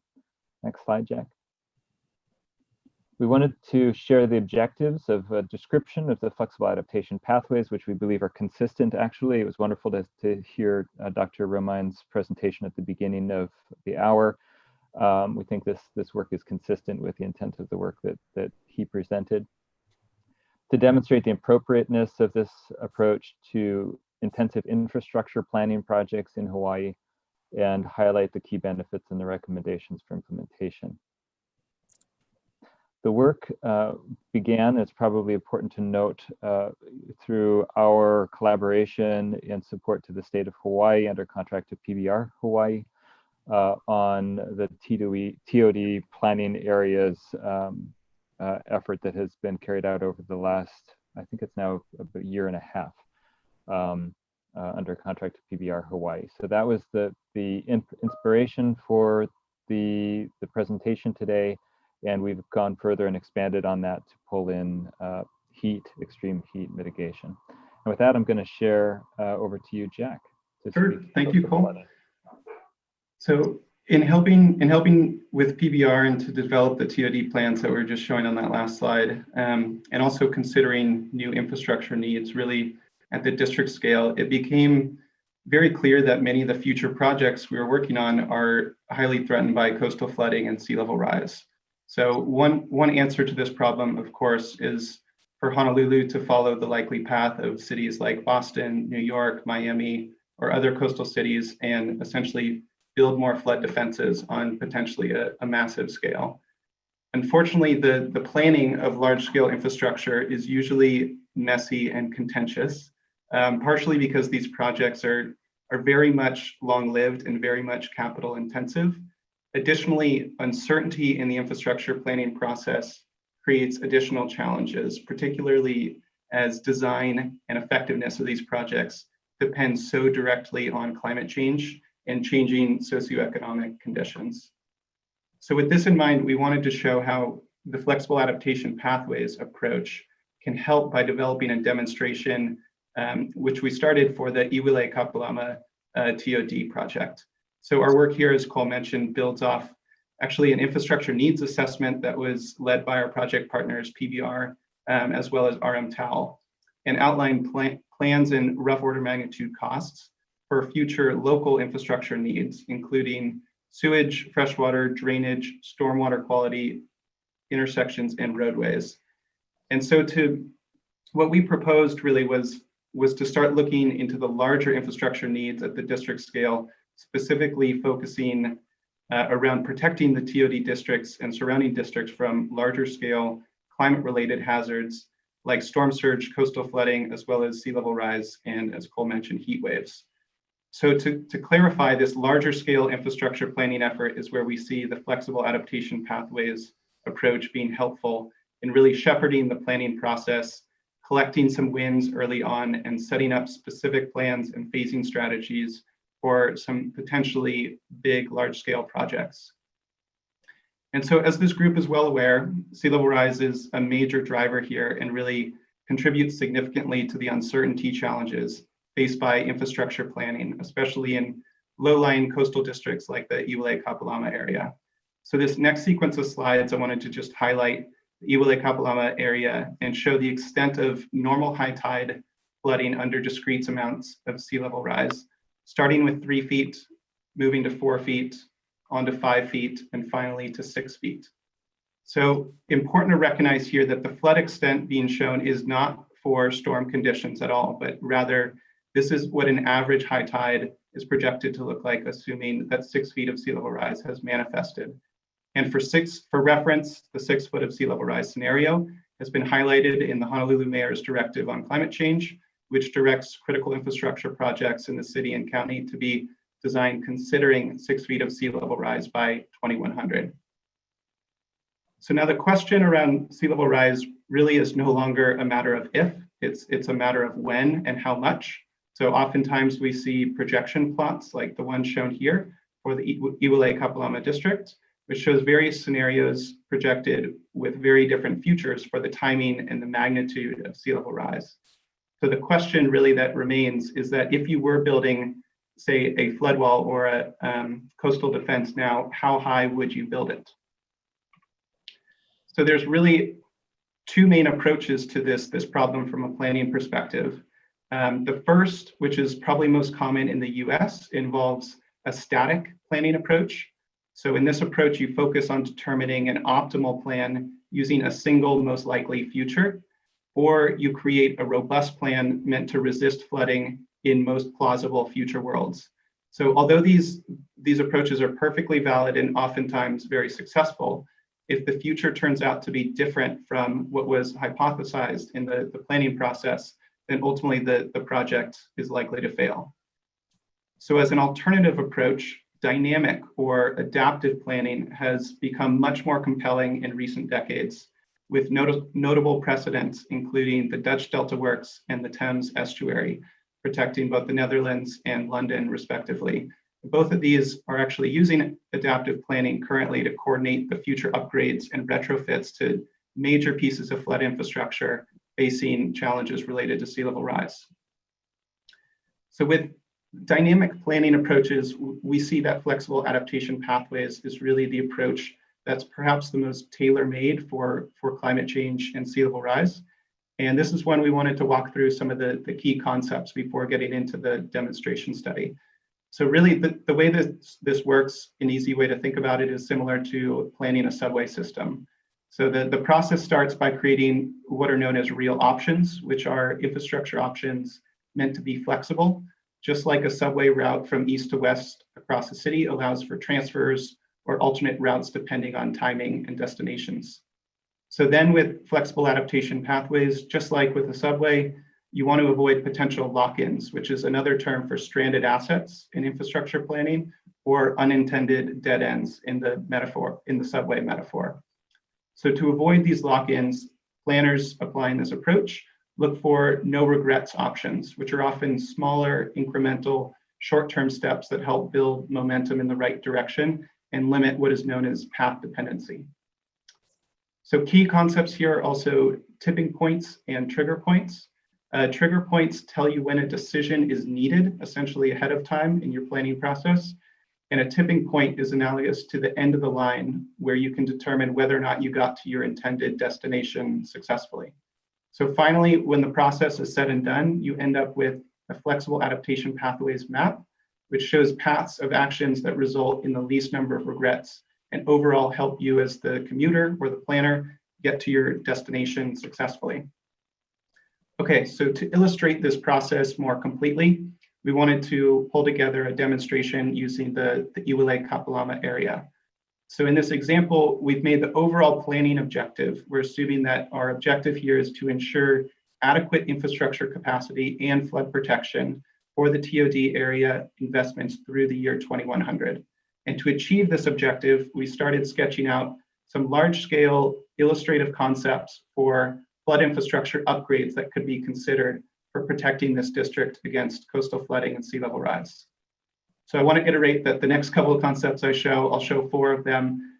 These are meant for demonstration purposes only, really meant to test out or illustrate the flexible adaptation pathways approach. But the first one here is what we call protect and pump. This is essentially the Dutch polder concept, which requires armoring up the entire shoreline area with upgraded seawalls and installing a dozen or more large pump stations meant to evacuate stormwater during large-scale precipitation events. Second option here is what we call raise and restore, which involves elevating through backfill the port and waterfront properties and dedicating the lowest lying portions of the Iwilei Kapalama area, shown here in green, to be a wetland restoration zone. Option 3, which we name barriers and bulkheads, would also involve raising waterfront properties and building closable tide gate structures between the harbor and the upland waterways to protect against storm surge and tidal flooding. This is similar to the Dutch Delta Works concept or projects and the Thames barrier that I mentioned earlier. And finally, option 4 is what we call retreat and restore, which would involve an expansion of this green wetland restoration and retreat area in the lowest lying portion of the Iwilei Kapalama district, along with an elevated waterfront, again, to provide the bulk of the flood protection there district-wide. And so now by outlining these options and our main objective, we've kicked off our flexible adaptation pathways process. And so next we would overlay these options against at least 2 projected timelines for sea level rise. So shown here along the bottom are gradual climate change as well as rapid climate change. And you can see with this example that 3 feet of sea level rise we're projecting by this illustration to occur by 2050 for rapid climate change, but then not until 2060 for gradual climate change. So next here, we would create our flexible adaptation pathways map, which shows all the various routes you could take over time using these infrastructure options that we've outlined. This is essentially our subway map that complete with decision points, again, known as adaptation triggers, transfer stations, and tipping points. So the way to read this map is really from left to right. You can see here we have the next decade or so, hypothetically, to plan out and evaluate these different options before our first adaptation trigger, which we put occurring at 2 feet of sea level rise, marked here, and that creates the investment and decision point for implementing either option 1, 2, 3, or 4. Important to point out here too that all of these paths end with tipping points shown with the vertical rectangles, some of which are just later on the timeline than others. And essentially, those that are most successful are those that show you achieving your goals with 6 feet of sea level rise past the year 2100. So ultimately, as you can see on the right, there's 9 total pathways available. The first really assumes you select option 1 and stay with this approach through 6 feet of sea level rise. The fourth option here down on the list actually shows that you can create a hybrid approach between option 2 and 3, something that's hypothetically possible, considering more studies can be conducted over time and new technologies could develop as well over time. So the more complex paths you see too with options, it looks like 7 and 8 on this list, with 3 different options combined, so you can have different transfer options, which of course add up the cost as well as you change schemes over time. Speaking of cost, once all the options are mapped out, again, we imagine this process occurring over the next 5 to 10 years or so. Somewhat detailed cost-benefit analysis or multi-criteria evaluation could be undertaken for each pathway. Assuming we did that work, we could hypothetically show that one of these pathways in particular, showing here pathway 3, would have the highest net present value. And so this would initially be chosen for implementation. And then going back to the map, we see that pathway 3 refers to starting with a raise and restore strategy, which would achieve our objectives, but only up to about 4 feet of sea level rise, at which point tide barriers would need to be installed between the harbor and upland waterways to continue protecting the TOD investments. So under rapid climate change with this plan, investments would need to be made in 2035 and 2060, where you see those adaptation triggers marked, and would remain effective really through the year 2105. Under gradual climate change, these investments could occur later and would remain effective even longer. So in this example, imagining we conducted all the necessary studies, we'd imagine the learnings could include some of those listed here. For example, implementing seawalls or barriers too early could be economically inefficient. Another example, the restoration or retreat options combined with protection could lead to the highest co-benefits overall and highest net present value. So furthermore, one of the main takeaways here as well is that the flexible adaptation pathways approach would ultimately culminate in a trigger and action timeline similar to the one shown here, which is very useful for long-term capital planning. So just as an example, looking at this timeline, this tells you that you potentially would need to start building pump stations, say by 2040, and building barriers by 2060. And so you'd need to be establishing a funding and financing plan and putting those in motion ahead of time in the decades ahead to make those projects happen. So wrapping up this section before handing back to Cole, I just wanted to conclude with some of the key advantages I think that this approach provides, one of which is providing an approach to infrastructure planning that's really flexible ultimately to climate uncertainty, helping avoid potential lock-ins, avoiding no regrets, clearly outlining decision points that are coming up in the future, accommodating robust cost-benefit analysis for decision-making, and mapping out plans that achieve successful outcomes. And so finally, we really do feel this is a compelling and pressing opportunity here. And to put this framework to use for state TOD infrastructure planning, we provided some recommendations on this slide, which really involves conducting an actual demonstration study using real numbers and real options, considering protecting Hawaii against sea level rise, and then mapping out realistic timelines, trigger points for decision making, et cetera.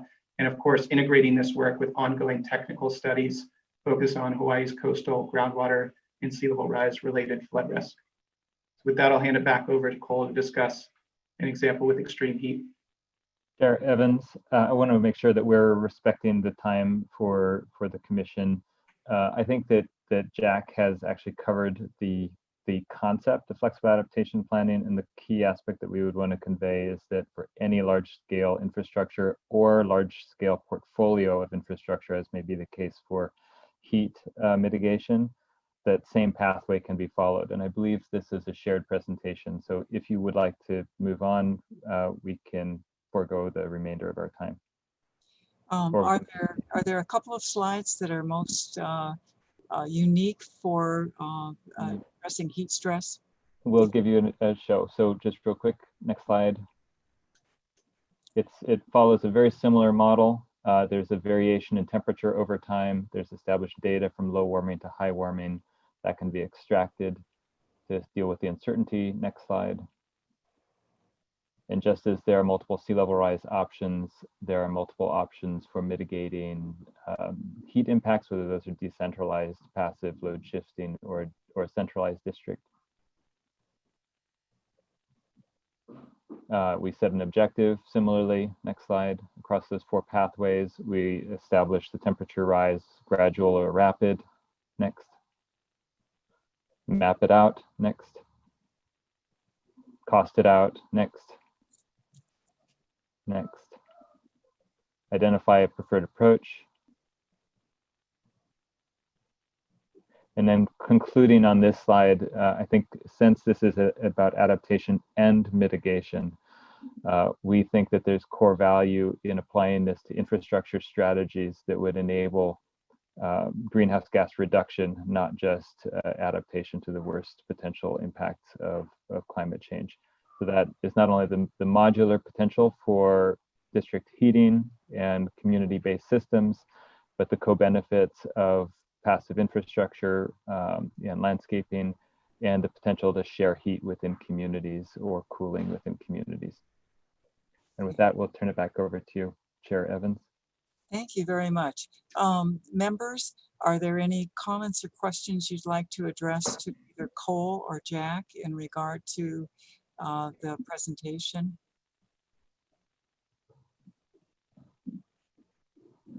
Yeah, Chair, this is Josh Stambro. Quick question for Jack. Under the sort of protect and pump sort of models, did you guys look at porosity of soils? I know that when we've looked at that before, it was very difficult to actually do a Dutch model because of the porousness of our coastal areas and that the water would just come up behind the wall. Did you guys factor that in, and is that part of the equation? It's a great point. We did not do technical feasibility studies for any of those concepts. I will say though that we're also supporting the Kapalama Canal catalytic project, and we recently completed the initial version of a flood wall type selection study for that project. We did look at soil porosity, and we looked at sheet pile cutoff walls that could protect against higher water levels, at least on a smaller scale. Whether or not that could be scaled up to the entire shoreline is still to be determined, I think, by further technical study, but it's definitely a challenge we recognize, and I think something that have to be addressed early on before recognizing the feasibility of a large scale protect and pump type scheme like the one that we showed. Okay, thank you, Jack. Thank you, Josh. Any other questions for this present? I see one from Scott. Go ahead, Scott. Thank you, Chair. Less a question and more just a comment that the Energy Office would be interested to follow up with you all to learn more about the heat wave aspects of your analysis and the energy and mitigation implications. So we can follow up with you separately if that's all right. Yes. Any other comments, questions before we move on to our next presentation?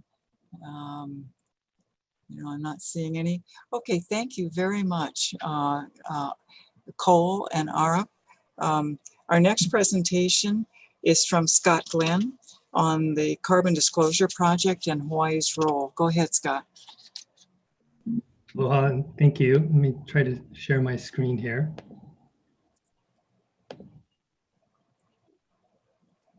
Is everyone able to see this? Yes. Okay, thank you. I'll try to keep this a little more lighthearted than the technical analyses that we were just introduced to. So I've been asked to just talk a little bit about the Under 2 Coalition and the Carbon Disclosure Project. Try to keep this high level. And just before I get into it, I just want to remind everyone on the Climate Commission that next week, Wednesday, November 4th, will be when the US formally withdraws from the Paris Agreement. And so that is a matter of fact that will happen. And one lesson that we've learned during this time is that regardless of the federal government, local jurisdictions must move forward together on climate action. And I think we'll continue to do that regardless of the outcome of November 3rd. So the Under 2 Coalition, what is it? It's a global community of state and regional governments committed to ambitious climate action in line with the Paris Agreement. And just as I'm presenting, the sirens come by. This map here shows the various jurisdictions and the cumulative work. For these purposes, Hawaii is included in the North America calculations. And in many ways, the Under 2 Coalition is an international version of the US Climate Alliance of US governors united in pursuing the Paris Agreement.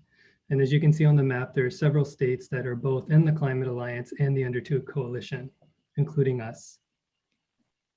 In 2018, September, during the Global Climate Action Summit, Hawaii became a signatory to the Under 2. This is also the same time when Hawaii joined the International Alliance to Combat Ocean Acidification. Governor Ige was unable to make it in person because that day was also about the time we expected Hurricane Olivia to hit Hawaii. Thankfully it didn't, and he was able to come later for the summit. But Hawaii did show up, and there's several folks on this call who were also there in person to celebrate Hawaii joining this Under 2 Coalition. So what does it mean to be a part of it? The main thing is to do this reporting, to report our climate action in terms of mitigation and adaptation in a way that can be rolled up with other jurisdictions around the world and allow for comparison and cumulative looks at progress. And so this is a look at the data entry portal. It's currently locked right now because we already submitted the data for 2019, and that's been compiled. I'll show you in just a moment. Because of COVID hitting, we weren't able to do as robust of an effort that we wanted to this year, which is something that I think we'll come back to the commission to talk about next year. But we did draw on Department of Health, DBED, DLNR, DCCA, and Governor's Office to compile as much as we could for this report. And on the right-hand side, you can see the table of contents of all the different types of questions and things it's pulling together. And it really is looking at that kind of large-scale governance and planning, emissions reductions, and then the adaptation planning, and then a couple of sector-specific things that they're starting to bear down on a little more. So once all the jurisdictions have reported, then they rolled it up. And so this is an example of the annual disclosure report. So that's the cover on the left-hand side. On the right-hand side is an example of one of the charts that they would have in there related to emissions, in this case, achieving net zero. They have Hawaii on here, and I'll come back to this whole net zero thing in a moment. But just to show you a couple examples of how they pull together all these different jurisdictions' data. This is an example. So they also not only make a report, but they put all the data into an interactive data portal where you can sift through and look at all the different jurisdictions. And here, this is showing different jurisdictions' renewable energy electricity targets, both by the target year they're meant to be achieved and by the target percentage of emission reductions they're supposed to have. So in this case, it's 2045, 100% for Hawaii for our electricity. It also does this for adaptation. This is an example from the disclosure report. And what it's showing on the left-hand side are different impacts from climate change. And then on the right-hand side, different actions that jurisdictions reported that they're doing in response to that particular impact. And so you can see some of the overlap. And as a jurisdiction that's confronted with a lot of this, for example, the report that Arab just gave us could show up as some of the different actions we're taking in response to more hot days and increasing sea level rise. Also within the data portal, you can dig into a little bit more about what different jurisdictions are doing. So on this one, for example, I've highlighted here on the x-axis, different impacts, and then on the y-axis, the number of adaptations. So all the different things jurisdictions around the world are doing about it. And in this particular box, I have showing sea level rise modeling, that 10 jurisdictions reported that they're doing sea level rise modeling as part of their response to sea level rise. And Hawaii is, of course, a leader on the modeling thanks to the SLOREXA and the work that was done over the last couple of years and continues to be done.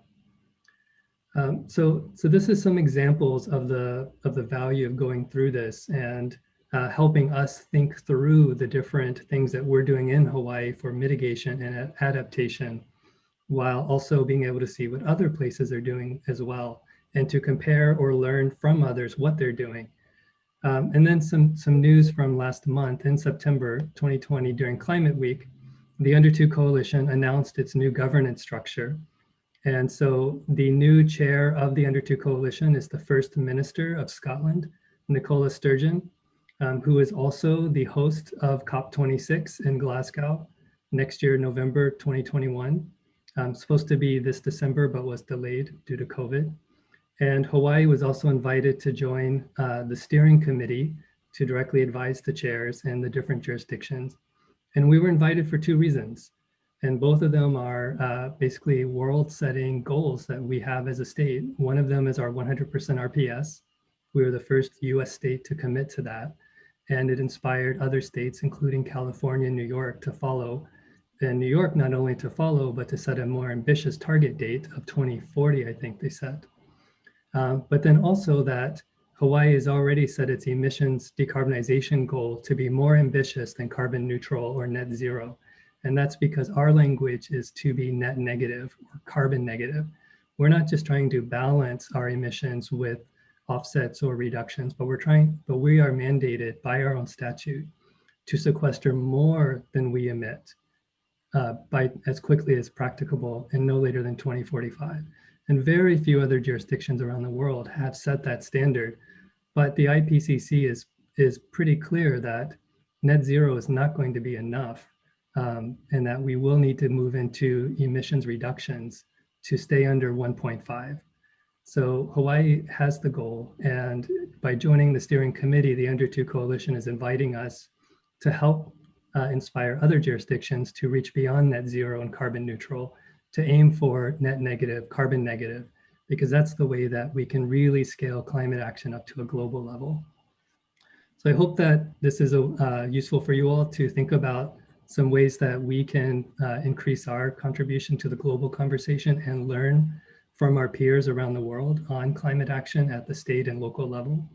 And as we prepare for 2021 to report on 2020, I hope we can come back to the Climate Commission and engage the departments and agencies and individuals on the commission to get more direct input in this so that we can have a more robust response to the under 2. So I think that is it, and happy to take any questions or comments. Thank you, Chair. Thank you, Glenn. Questions, comments for Glenn on his presentation? Let's see, do I see any?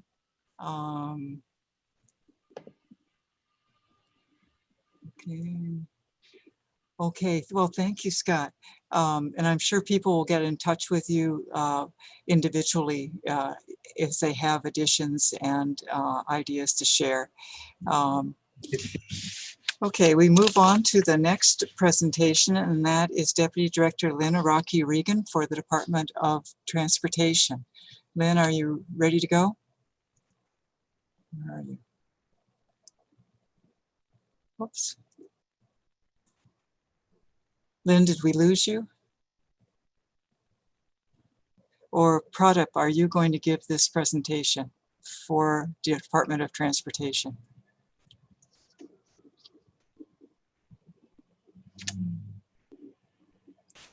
There we go. Oops, there we go. Yeah. Perfect. Great. Thank you. Okay. So is it my time now? Yes. Sorry. Okay, great. Sorry, I had some technical issues just now. Got cut off for some reason. Okay, so good afternoon, everyone. You know, although we oftentimes undergo a cost benefits analysis at our workplace, at home, you know, anywhere for that matter, I'm not sure if we all, including our state agencies, all consider the external costs of greenhouse gas emissions and the environmental damages that we are potentially causing for whatever decision we make, for whatever projects we plan and budget for, whatever materials we use for our projects. Do we take into consideration environmental costs when we do a cost benefits analysis? Even the issue of teleworking post-COVID, which is currently being evaluated now. You know, when the departments evaluate teleworking and weigh the costs and benefits of teleworking, it's important to also take into consideration the reduction in emissions and lessen traffic congestion. When agencies do their cost benefits analysis and develop their proposed budgets, how can they incorporate such external costs? And how do we quantify the true cost of carbon emissions? How do we internalize and like the externalities and refine the practice of emissions accounting? Having such questions, you know, during one of my weekly meetings with the deputy directors of the State Department agencies a few months ago, I invited Anu and Pradip Pant of the Statewide Transportation Planning Office to discuss these very issues with the deputy directors of the state departments and propose the formation of an informal talk story session to include the deputy directors who may be interested in being a part of the conversation, as well as other people from their departments who were deemed to be appropriate to participate in these conversations. Since then, we had a virtual meeting via Teams to brainstorm how we can evaluate the CO2 footprint of projects and programs throughout the state's various departments and agencies. After a few more meetings, I hope to provide a report to the commission for review and consideration. And depending on what we come up with, the commission, you know, we as an informal group may propose to the commission to possibly form a PIG at a later date or take some other further action. I'm not sure at this point, but hope after, you know, having a few more meetings, we'll get a better idea and then report and propose what we find to the commission. You know, to briefly share what DOT specifically has done to internalize the externalities, I'd like to introduce Pradip, the manager of the statewide transportation planning at this time. Pradip, are you there? Yes, let me share my presentation. I'll just go over them briefly.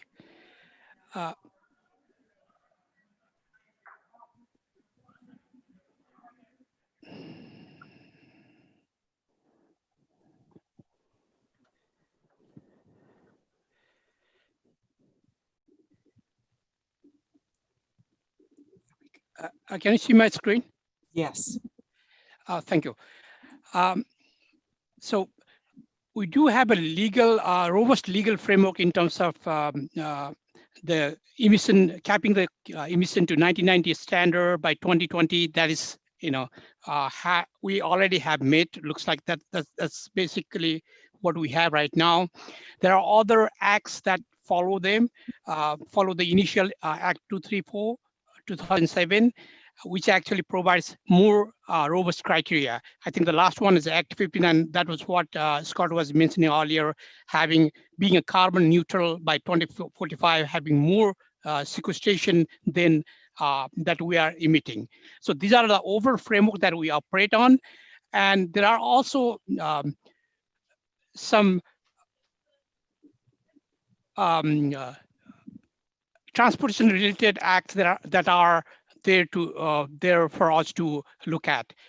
Initial one is HRS 19642, which provides the alternate fuel standard, 20% of highway fuel by alternate fuel. And along with that, there is also alternate fuel nomination for those roads, state roads, as a federal highway corridors that allows us to leverage our federal highway grants. So that is also a part of that standard, actually, that is being implemented by Scott's office. There are other HRS standards that allows us to work on those reduction of carbon emissions. And the most recent one is 2019 Act 144 that allows us to use performance standard for vehicle procurement and associated capital investments. Let me kind of put a picture, an overall picture in terms of of the challenges we have. The chart is basically an average U.S. greenhouse gas emission. I think most of us already know that. But the right side of the bubble, the chart shows the actual cost allocation of greenhouse gases based on the uses. We can see from the chart, 94% of the greenhouse gas emission is basically from the uses. Only 6% is from the federal highway road system, and only 0.2% is the administration. So there is, looking at the chart, it is very clear that only administratively little can be done by DOT itself. So there is a wider community involvement, the road users, the vehicles owners that have to be in the equation for reducing the greenhouse gas emission.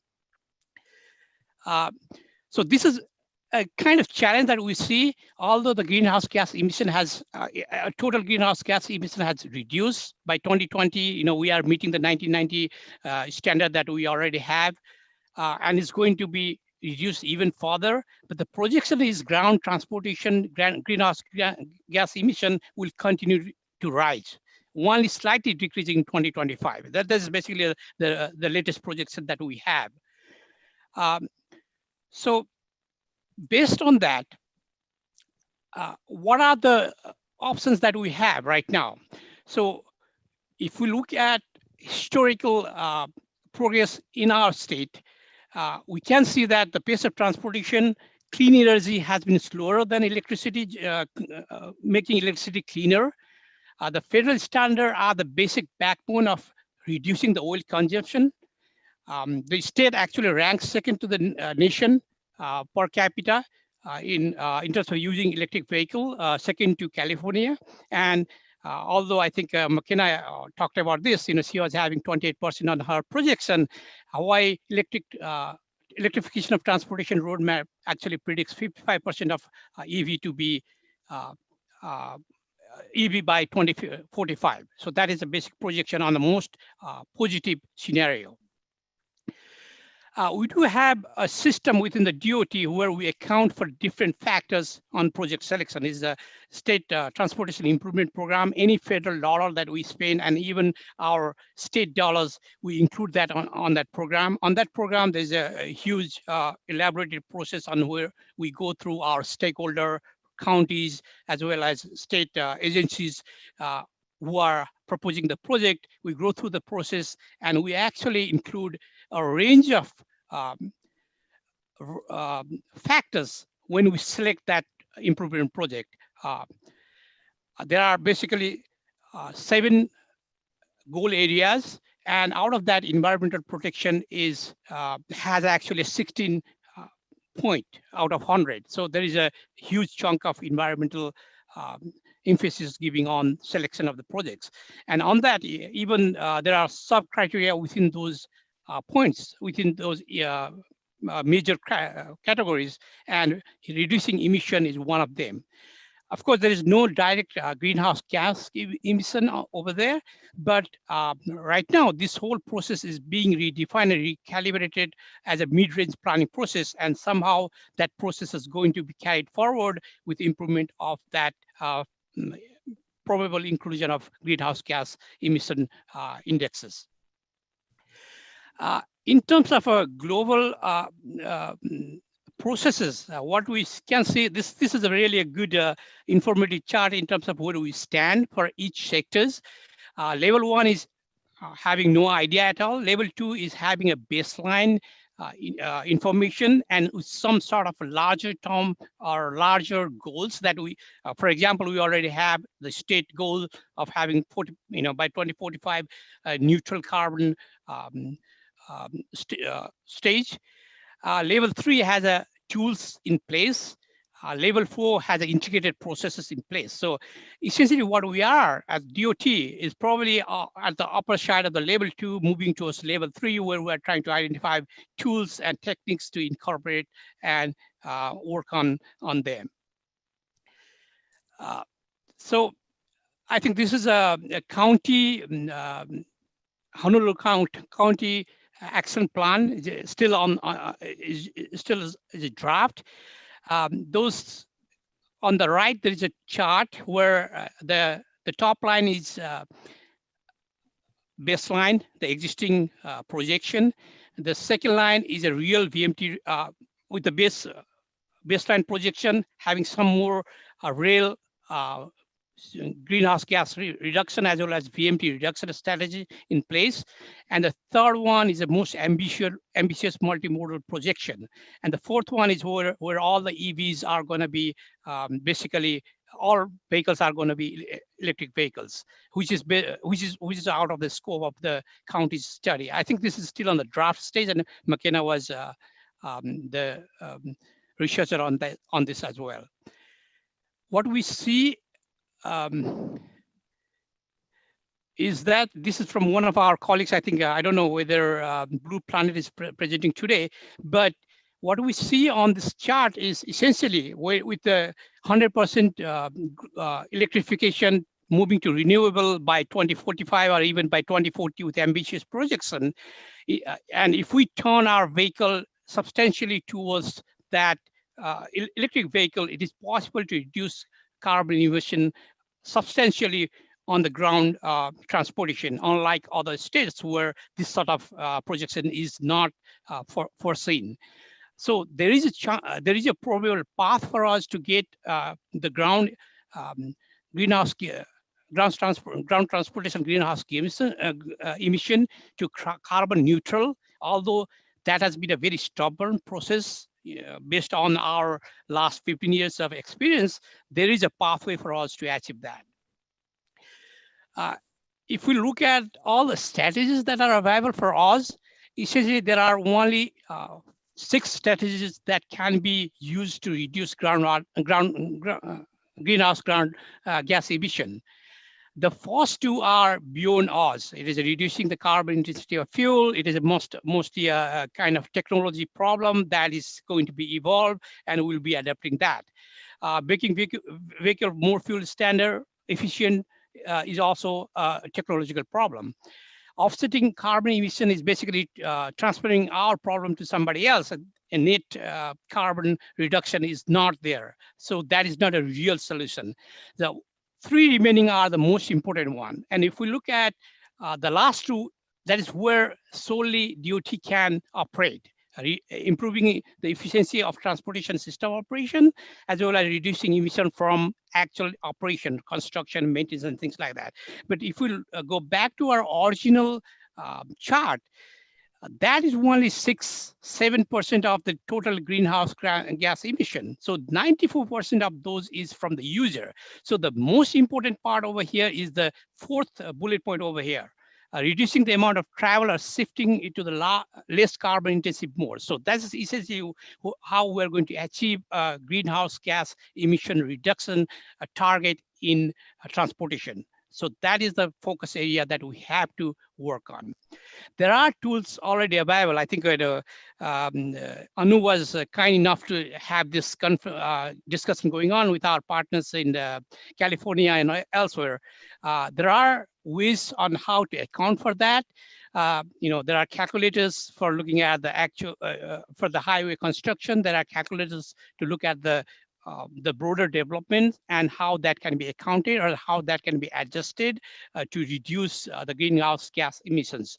So one of the approaches that we may think and Climate Commission can be probably spearhead this process is to work on those calculators customized for Hawaii so that we have accounting process in place, and then we can think about how to reduce that. This is first to measure itself. Well report from 2018. I think most of us are already aware of that, and they have listed a couple of options for us to follow. I don't necessarily say that we are going to follow all of them, or how to what extent we have to follow them, but these are the appropriate strategies looking at our past performance and existing options that we have. So adopting zero emission vehicle standards like California has, follow through and build on clean transportation commitment. This basically refers to the mayor's commitment by 2035, having all public transportation moving to carbon neutral, and 2045, all public and private vehicle to carbon neutral. That was just a proclamation. Follow through with a legal framework as well as programs to achieve this goal would be great to make the greenhouse gas emission reduction strategy a viable strategy. And again, to revise, because that is the biggest chunk of the greenhouse gas emission. So the land use is the key to that. So working on that is the must. And the first step would be having such calculator available for us. Again, pricing the cost of parking and driving, that would be great. What level of that is achievable? Again, that is an open question. That is more of a policy question than a technical question. I think there are pricing, just like McKenna has just presented, there are options to use, find out those process. But again, that is a policy question to answer. And again, not the least, but having a designing and building public street for everyone would eventually reduce the greenhouse gas emissions. I think that's the presentation that I have. I'm ready to answer any of the questions. Thank you. Okay, thank you, Pradip and Lynn. Members, any comments, questions for the Department of Transportation? Do I see any? No, not at this time. We have one more informational presentation, Fleet Tools for Hawaii, and then we have the coordinators report. Members, do you want to take a 2-minute stretch break before we proceed with the last informational presentation?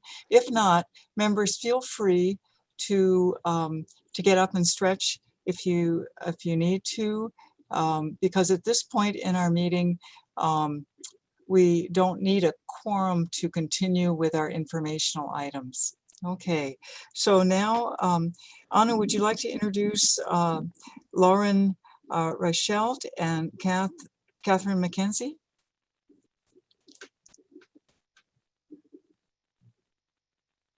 Yes, thank you. And I will just quickly, because we're running over time, just quickly introduce them, and they can say a couple of sentences about themselves as well. But both Lauren Reichelt and Kathy McKenzie have been working with us. They've presented before the commission before, and they have both been helping us with sort of what we're calling our green car talk. DLNR had sort of started a green car talk series just for the department, and then it expanded a little bit more to managers of public fleets, both county and in the counties, as well as just statewide. And it's basically really looking at sort of how to brainstorm and figure out, moving along the operational side of actually acquiring green vehicles. And so without taking up too much more time, because we're running behind, I'll just ask you, co-chair, if you want to just bring them on, and we'll go right into what they're about to discuss. So I see Lauren ready to go. Go ahead, Lauren. Terrific. Okay. I'm trying to put this in presentation view. I'm not sure why.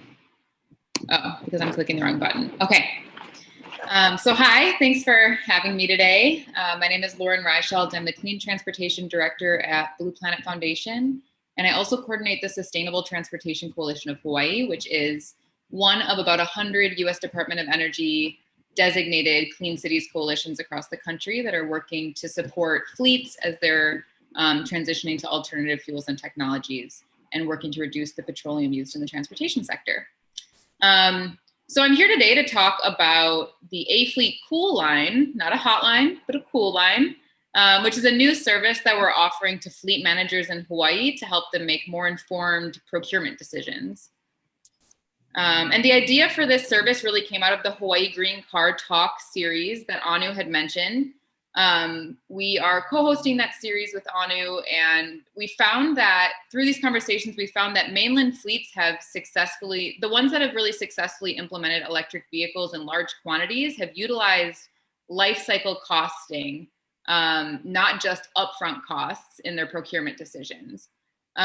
Because upfront costs of electric vehicles are still typically higher than gas-powered equivalents. But over the life cycle of the vehicle, you can recognize cost savings. But if you're not looking for that, you don't know. So here in Hawaii, that type of cost information isn't typically considered in that decision-making process. And there's no tool that existed to support fleets in making those life cycle cost comparisons. So this service that we're providing to compare life cycle costs of a variety of vehicles is based on the A-Fleet tool provided by Argonne National Laboratory.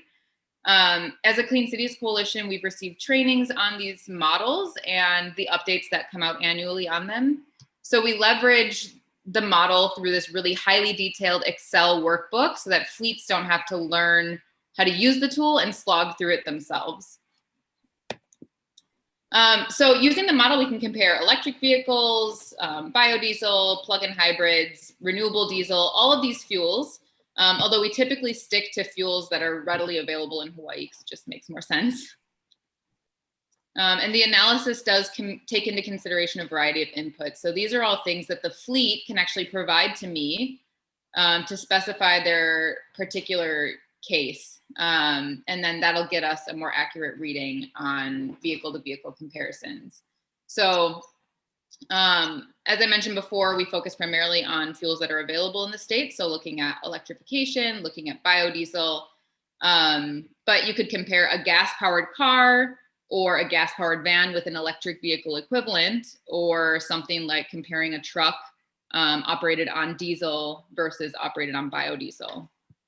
And then also it's helpful when a fleet might be considering right sizing itself. So if it's a fleet of trucks and they recognize like we're not using every truck every day, maybe we can replace one truck with a car. Looking at the types of savings you can see over the life cycle of that vehicle just by reducing by one, heavier duty vehicle. So these assumptions are actually built into the analysis already from Argonne National Laboratory, but we can update them with local context. So fuel prices, we update locally. Maintenance costs, we do have an assumption put in there from the lab, but if a fleet comes to me and says, we know what our per mile maintenance costs are, I can plug that in. The default is to not include EVSE. I won't go into reasons for that, but if people want to know about why we do that, I can talk about that later. I just know we're short on time. Lauren, can you tell me what that acronym stands for? Yeah, electric vehicle supply equipment. So the actual charging infrastructure. Sorry. Thank you. And just to interrupt you, since you've already been interrupted, I just want to emphasize that your service is not something you're charging for. This is something that Clean Cities is funding, correct? Yeah, this is a free service that we want to provide to any fleets that want a more informed procurement decision. So public fleets or private, we just want to be available to help support fleets as they're considering alternative fuel vehicles. Yep.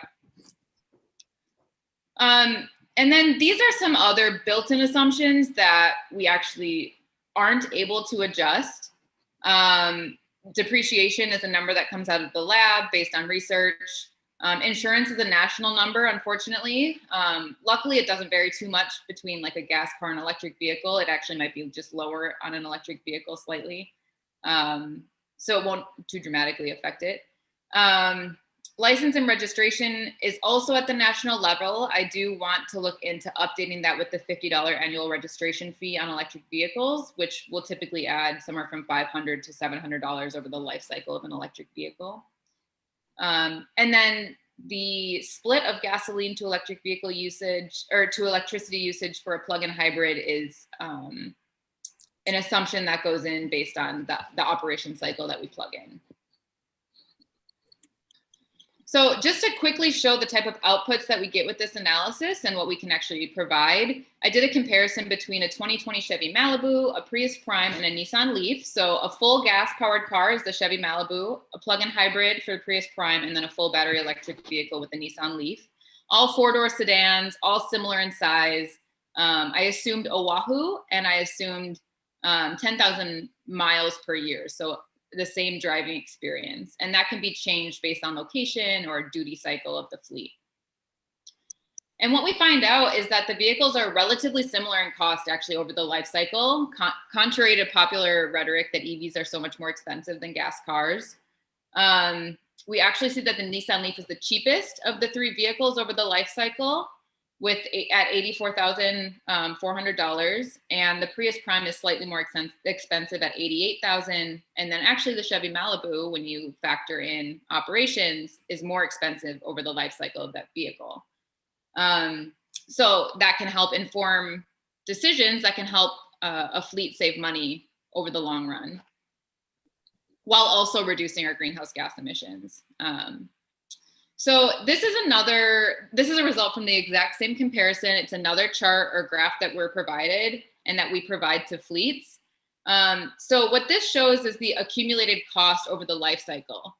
And it can help us to see exactly at what point the electric vehicle models become more cost effective than the gas powered models. If in this case, that's what's happening, it'll look different with different comparisons. But so when you zoom in here, you can see we're looking at the early years in ownership. At year one, the green line is the Malibu. So at year one, it's actually cheaper to purchase than the other two vehicles up front.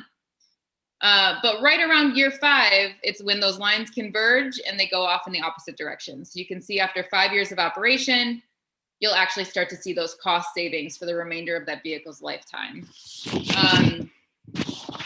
So these are sort of the type of comparison that we can do, those are the two major graphs that I think provide the most insight. We have shared some static comparisons on the Commission website fleet tools page. So if anyone's interested in looking at those, we had done some comparisons for various DLNR fleets. And so some of those are available on there.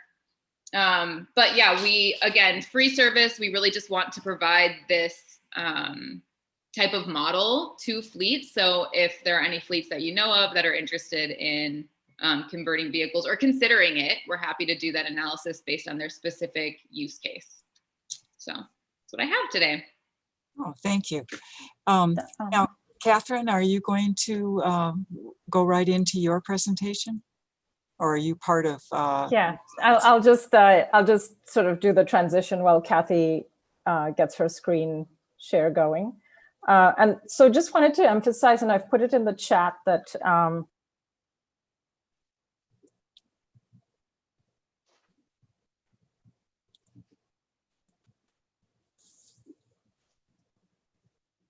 okay, sorry, I just thought I would mention that I've put in the chat that where you can find some of this analysis, and this is very specific to Hawaii. So this is really some good cutting edge work on the part of both of these presenters. Thank you. Go ahead, Catherine. Oh, we can't hear you yet. Catherine, we can't hear you yet. You doesn't look like you're muted, but there we go. Perfect. Revert to the old-fashioned way here. Can you hear me now? Yes.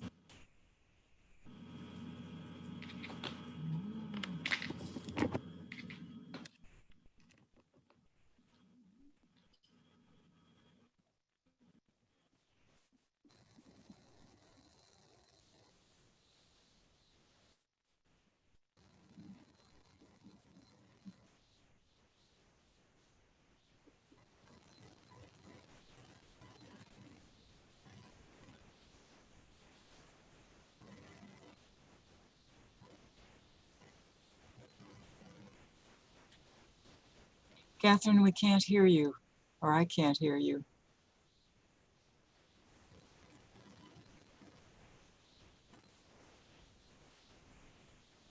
Can you do a sound check for us? Kathy, have you started your presentation?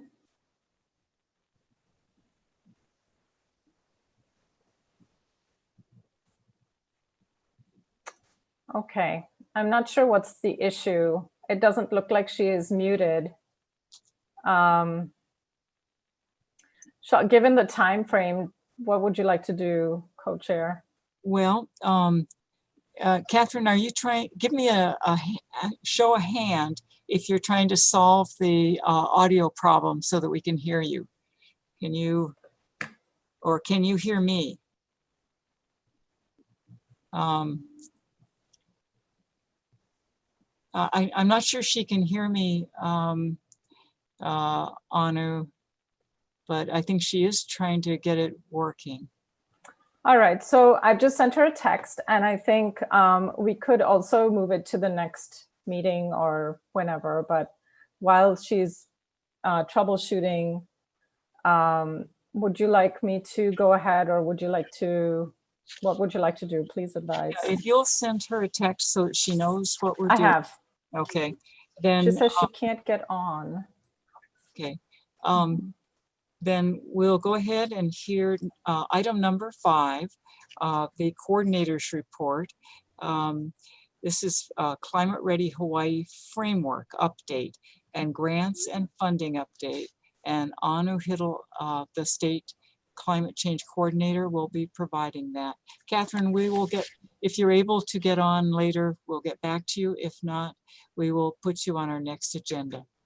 All right, thank you. Go ahead, Anu. Oh, Catherine, are you there? Can you hear this now? Oh, yeah. Haha, excellent. Sorry about that. Whatever you did worked. Technical issues. Yes, this is a new one on Zoom for me. So thank you all for your patience and hanging in there to the end of the meeting today. I'm going to very quickly run through some work we've been doing with together with the Climate Commission, with Anu and with Lauren at Blue Planet. And just very quickly, I'm with the Hawaii Natural Energy Institute, HNEI, a research organization at the University of Hawaii. And I'm faculty and I work across all the different areas of renewable energy and technology development. I specialize in electric vehicles and integrating electric vehicles and looking at how we can get more clean energy on the grid and reduce emissions for both the power grid and transportation. And just pulling up very quickly, we're going to focus in on today, what impact do electric vehicles have? If we replace gasoline vehicles with electric, starting with the passenger vehicles, which are the most predominant in Hawaii, what does that do for us? So looking at the power grid in Hawaii, it's, and I'm going to focus in on Oahu because the Maui, Hawaii Island, and Kauai, as we know, they're way ahead of us on integrating renewables into the power grid. And going forward, they have far more options than Oahu, particularly Hawaii Island and Kauai. But Oahu are growing very rapidly with the solar energy, the PV integration. This shows in 2019, the solar was up to 13.2% of our electricity net generation. And that's cutting into the petroleum that we burn for electricity still here in the islands, which is typical of remote locations and island locations.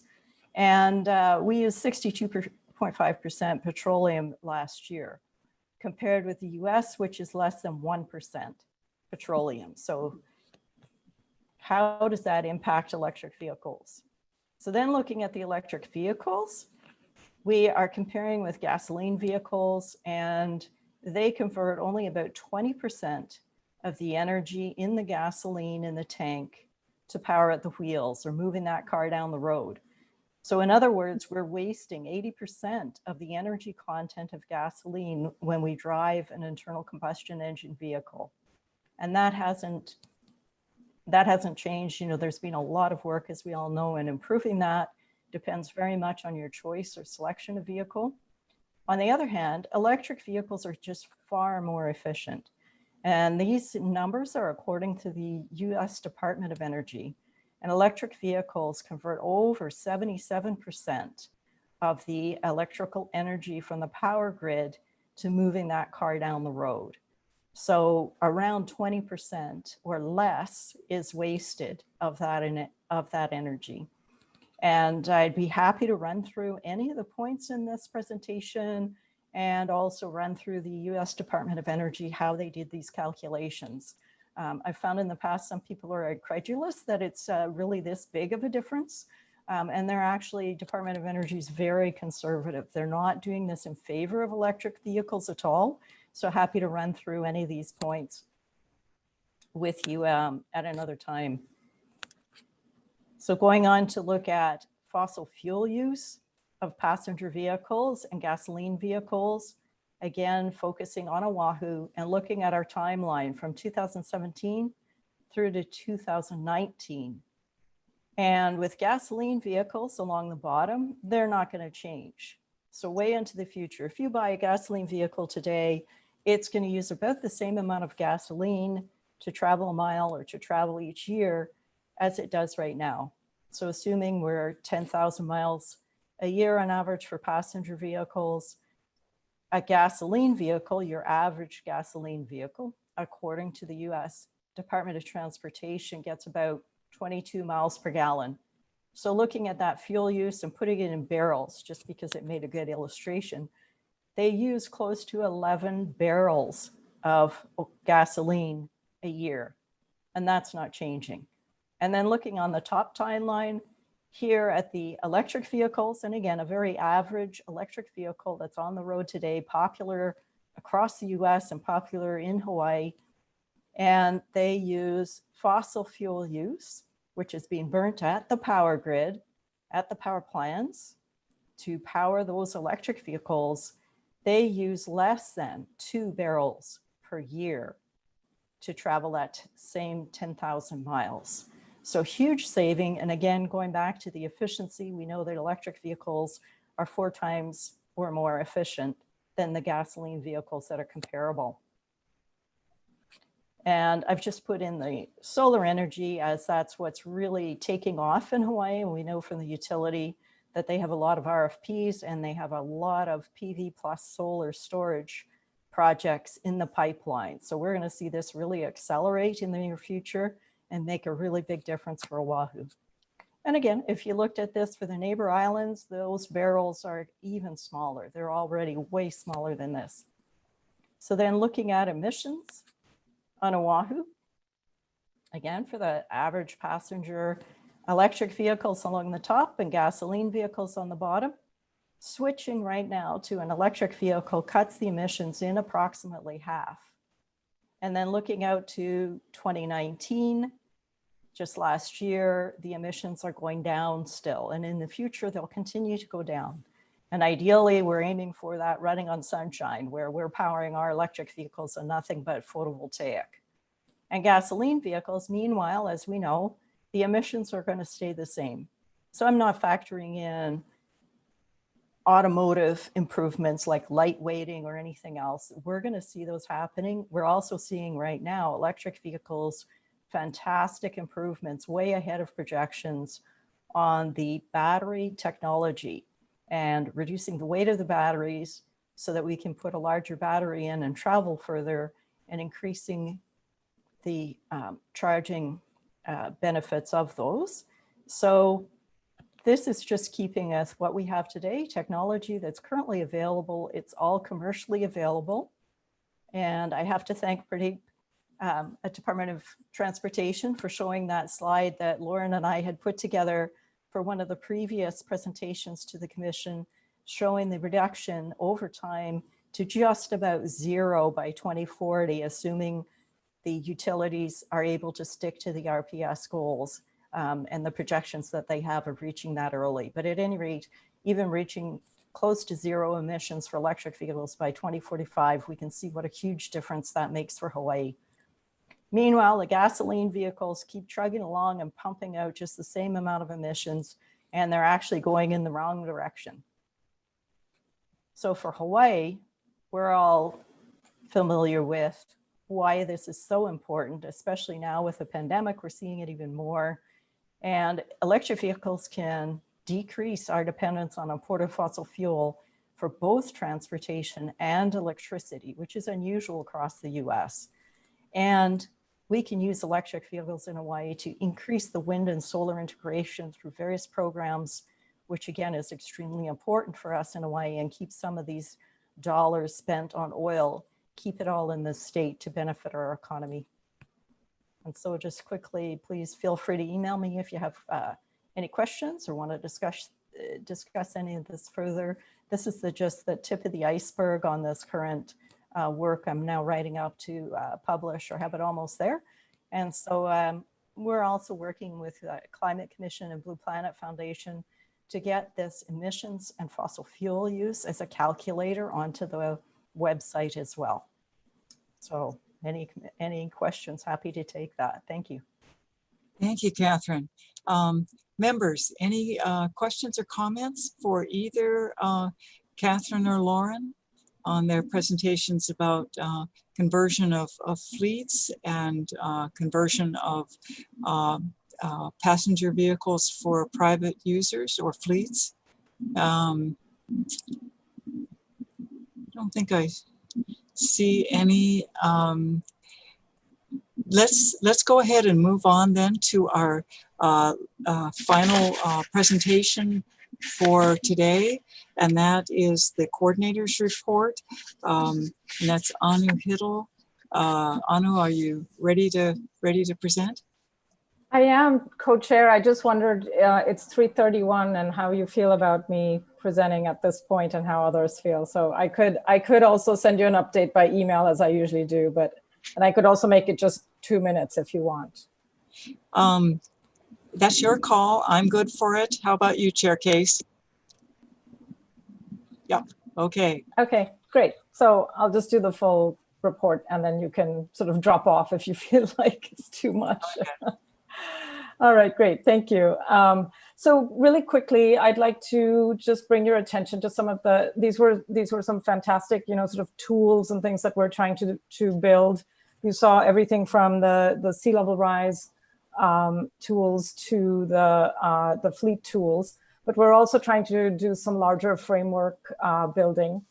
And our Creation Act 32, Session Laws 2017, said that Commission shall identify existing climate change mitigation and adaptation efforts at the federal, state, and local levels. And then it says a lot more, but we took that part and have sort of gone with it in the form of this Climate Ready Hawaii initiative, which the Commission had given a green light to last year.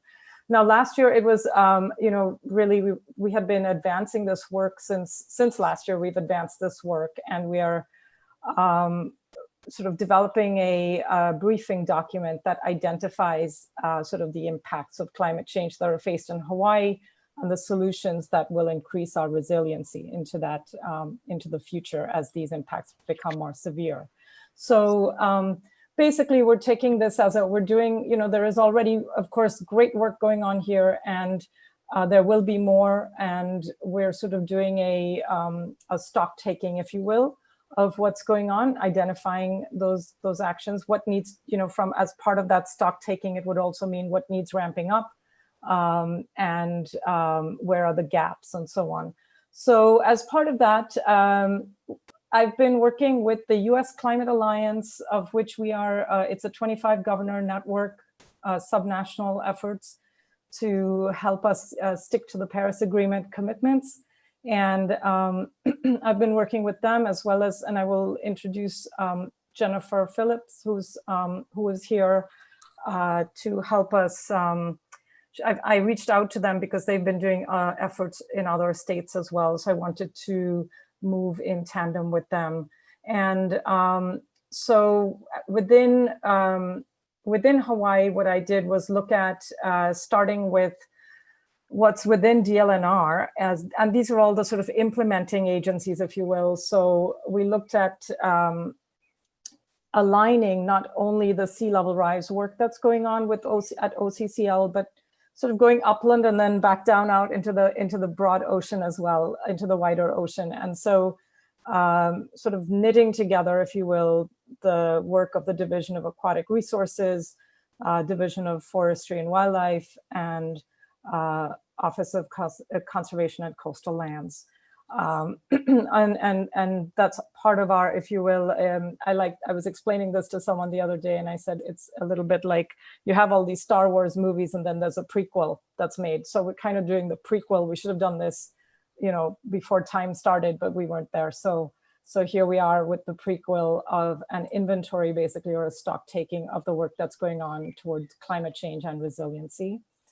And I'd like to introduce Jennifer. I hope she's on, and if she would like to say a few words about how they're working with other states, that would be great. Jennifer, are you on?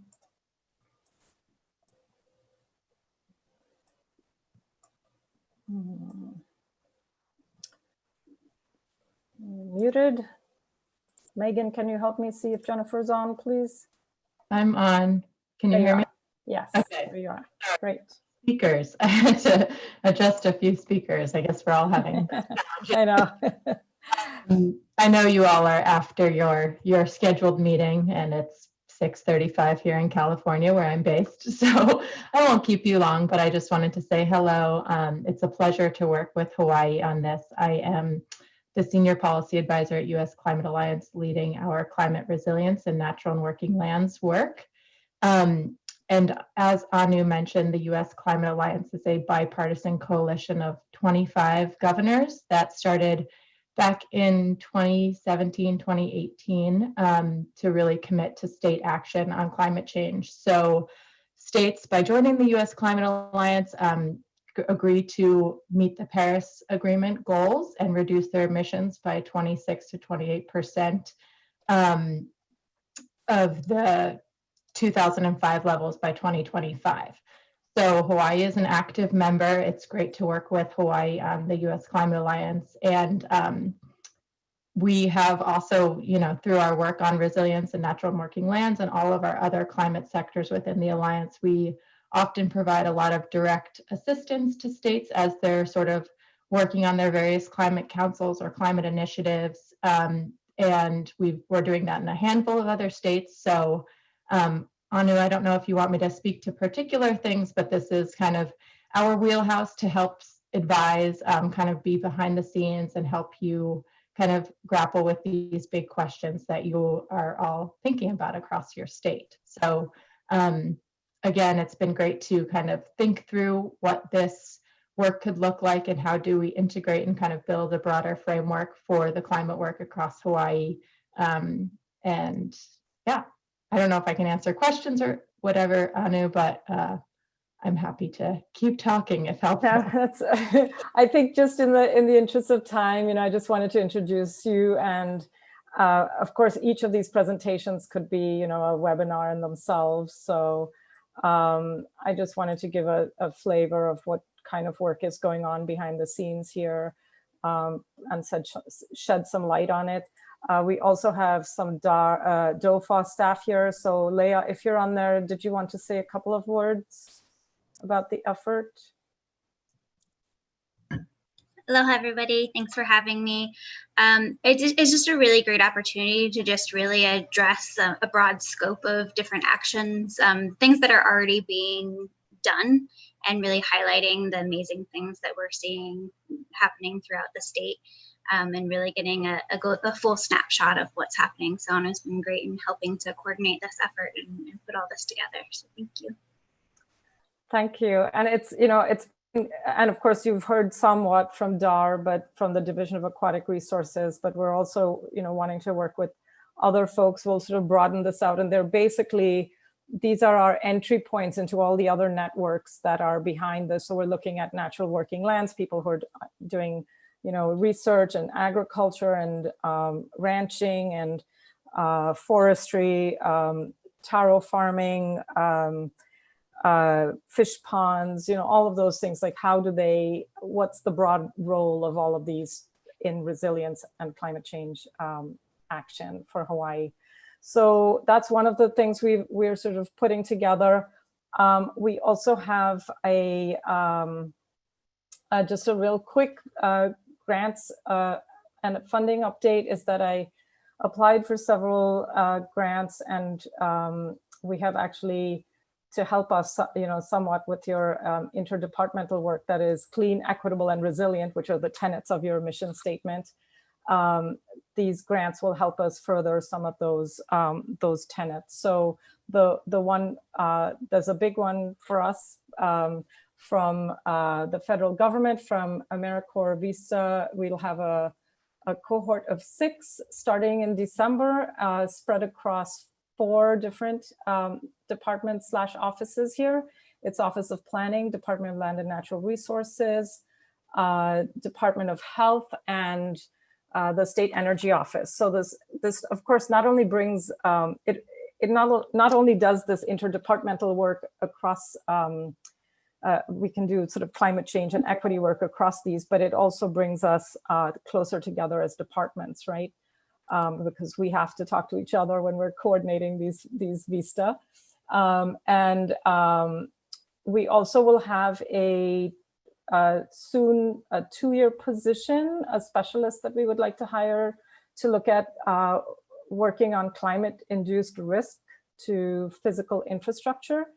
And so that's also in the works. This will be done through the East-West Center with funds from the U.S. Climate Alliance.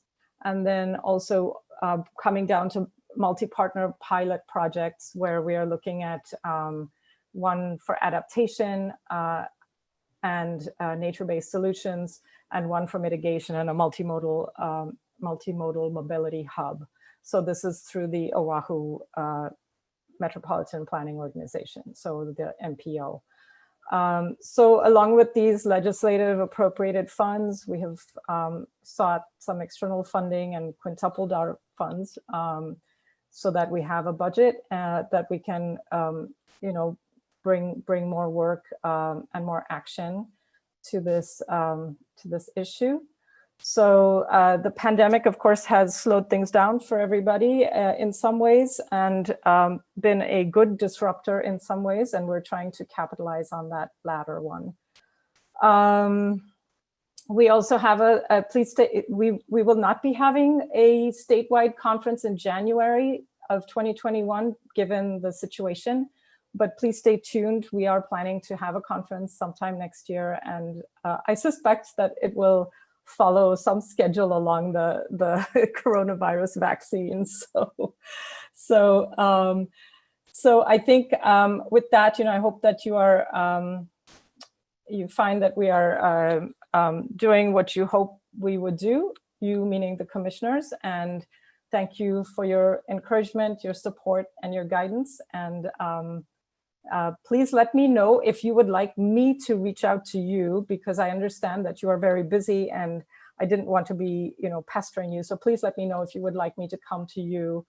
And some of you have already done that, and I will set up appointments to update you, and we can speak further on some of these issues. So look forward to it. Thank you very much, co-chairs. Thank you, Anu. I appreciate that very much. So we've come to the end of our meeting today. If there are any last comments? Otherwise, we'll adjourn. Raise your hand if you have any last comments that you'd like to make. Senator Gabbard, go ahead. Thank you, Mary Alice. I just want to say I definitely support the efforts of the commission to integrate and to coordinate the nature-based solutions that Anna was just speaking about, such as agriculture into the climate-ready framework. And as the chair of the Agriculture Environment Committee in the Senate, I have to put in a plug, and that is in terms of helping us address climate change, that we need to incentivize farmers and ranchers to adopt soil regenerative efforts like planting cover crops and reducing pesticide use. So hopefully we'll be doing that more in the future. Thank you, Senator. We couldn't agree more. Absolutely. Mahalo. Well, absolutely. Any other comments? I don't see any. So is there someone want to make a motion for adjournment? I move that we adjourn. Okay, I don't believe that calls for a second. And if I don't see any objections, we'll call it good. And Anu will be letting us know when the next meeting is. Anu, it looks like it'll be April, is that right? I think we'll need to talk with co-chairs. So I'll reach out to everyone. Okay, that's great. Yes. Thank you all for your attention. It's been a long meeting, but it's a super important topic. Co-chair Case, any comments before we adjourn? Nope, great meeting and very informative. Lots of really good information for us all to take in and share. So thank you all. Thank you. All right. Okay, I'm going to go ahead and we'll leave the meeting and see you all at our next meeting. Thank you. Thank you. Good job, Anu. Thank you, Anu. Thank you so much. Really good presentations. I really appreciated it. Thank you.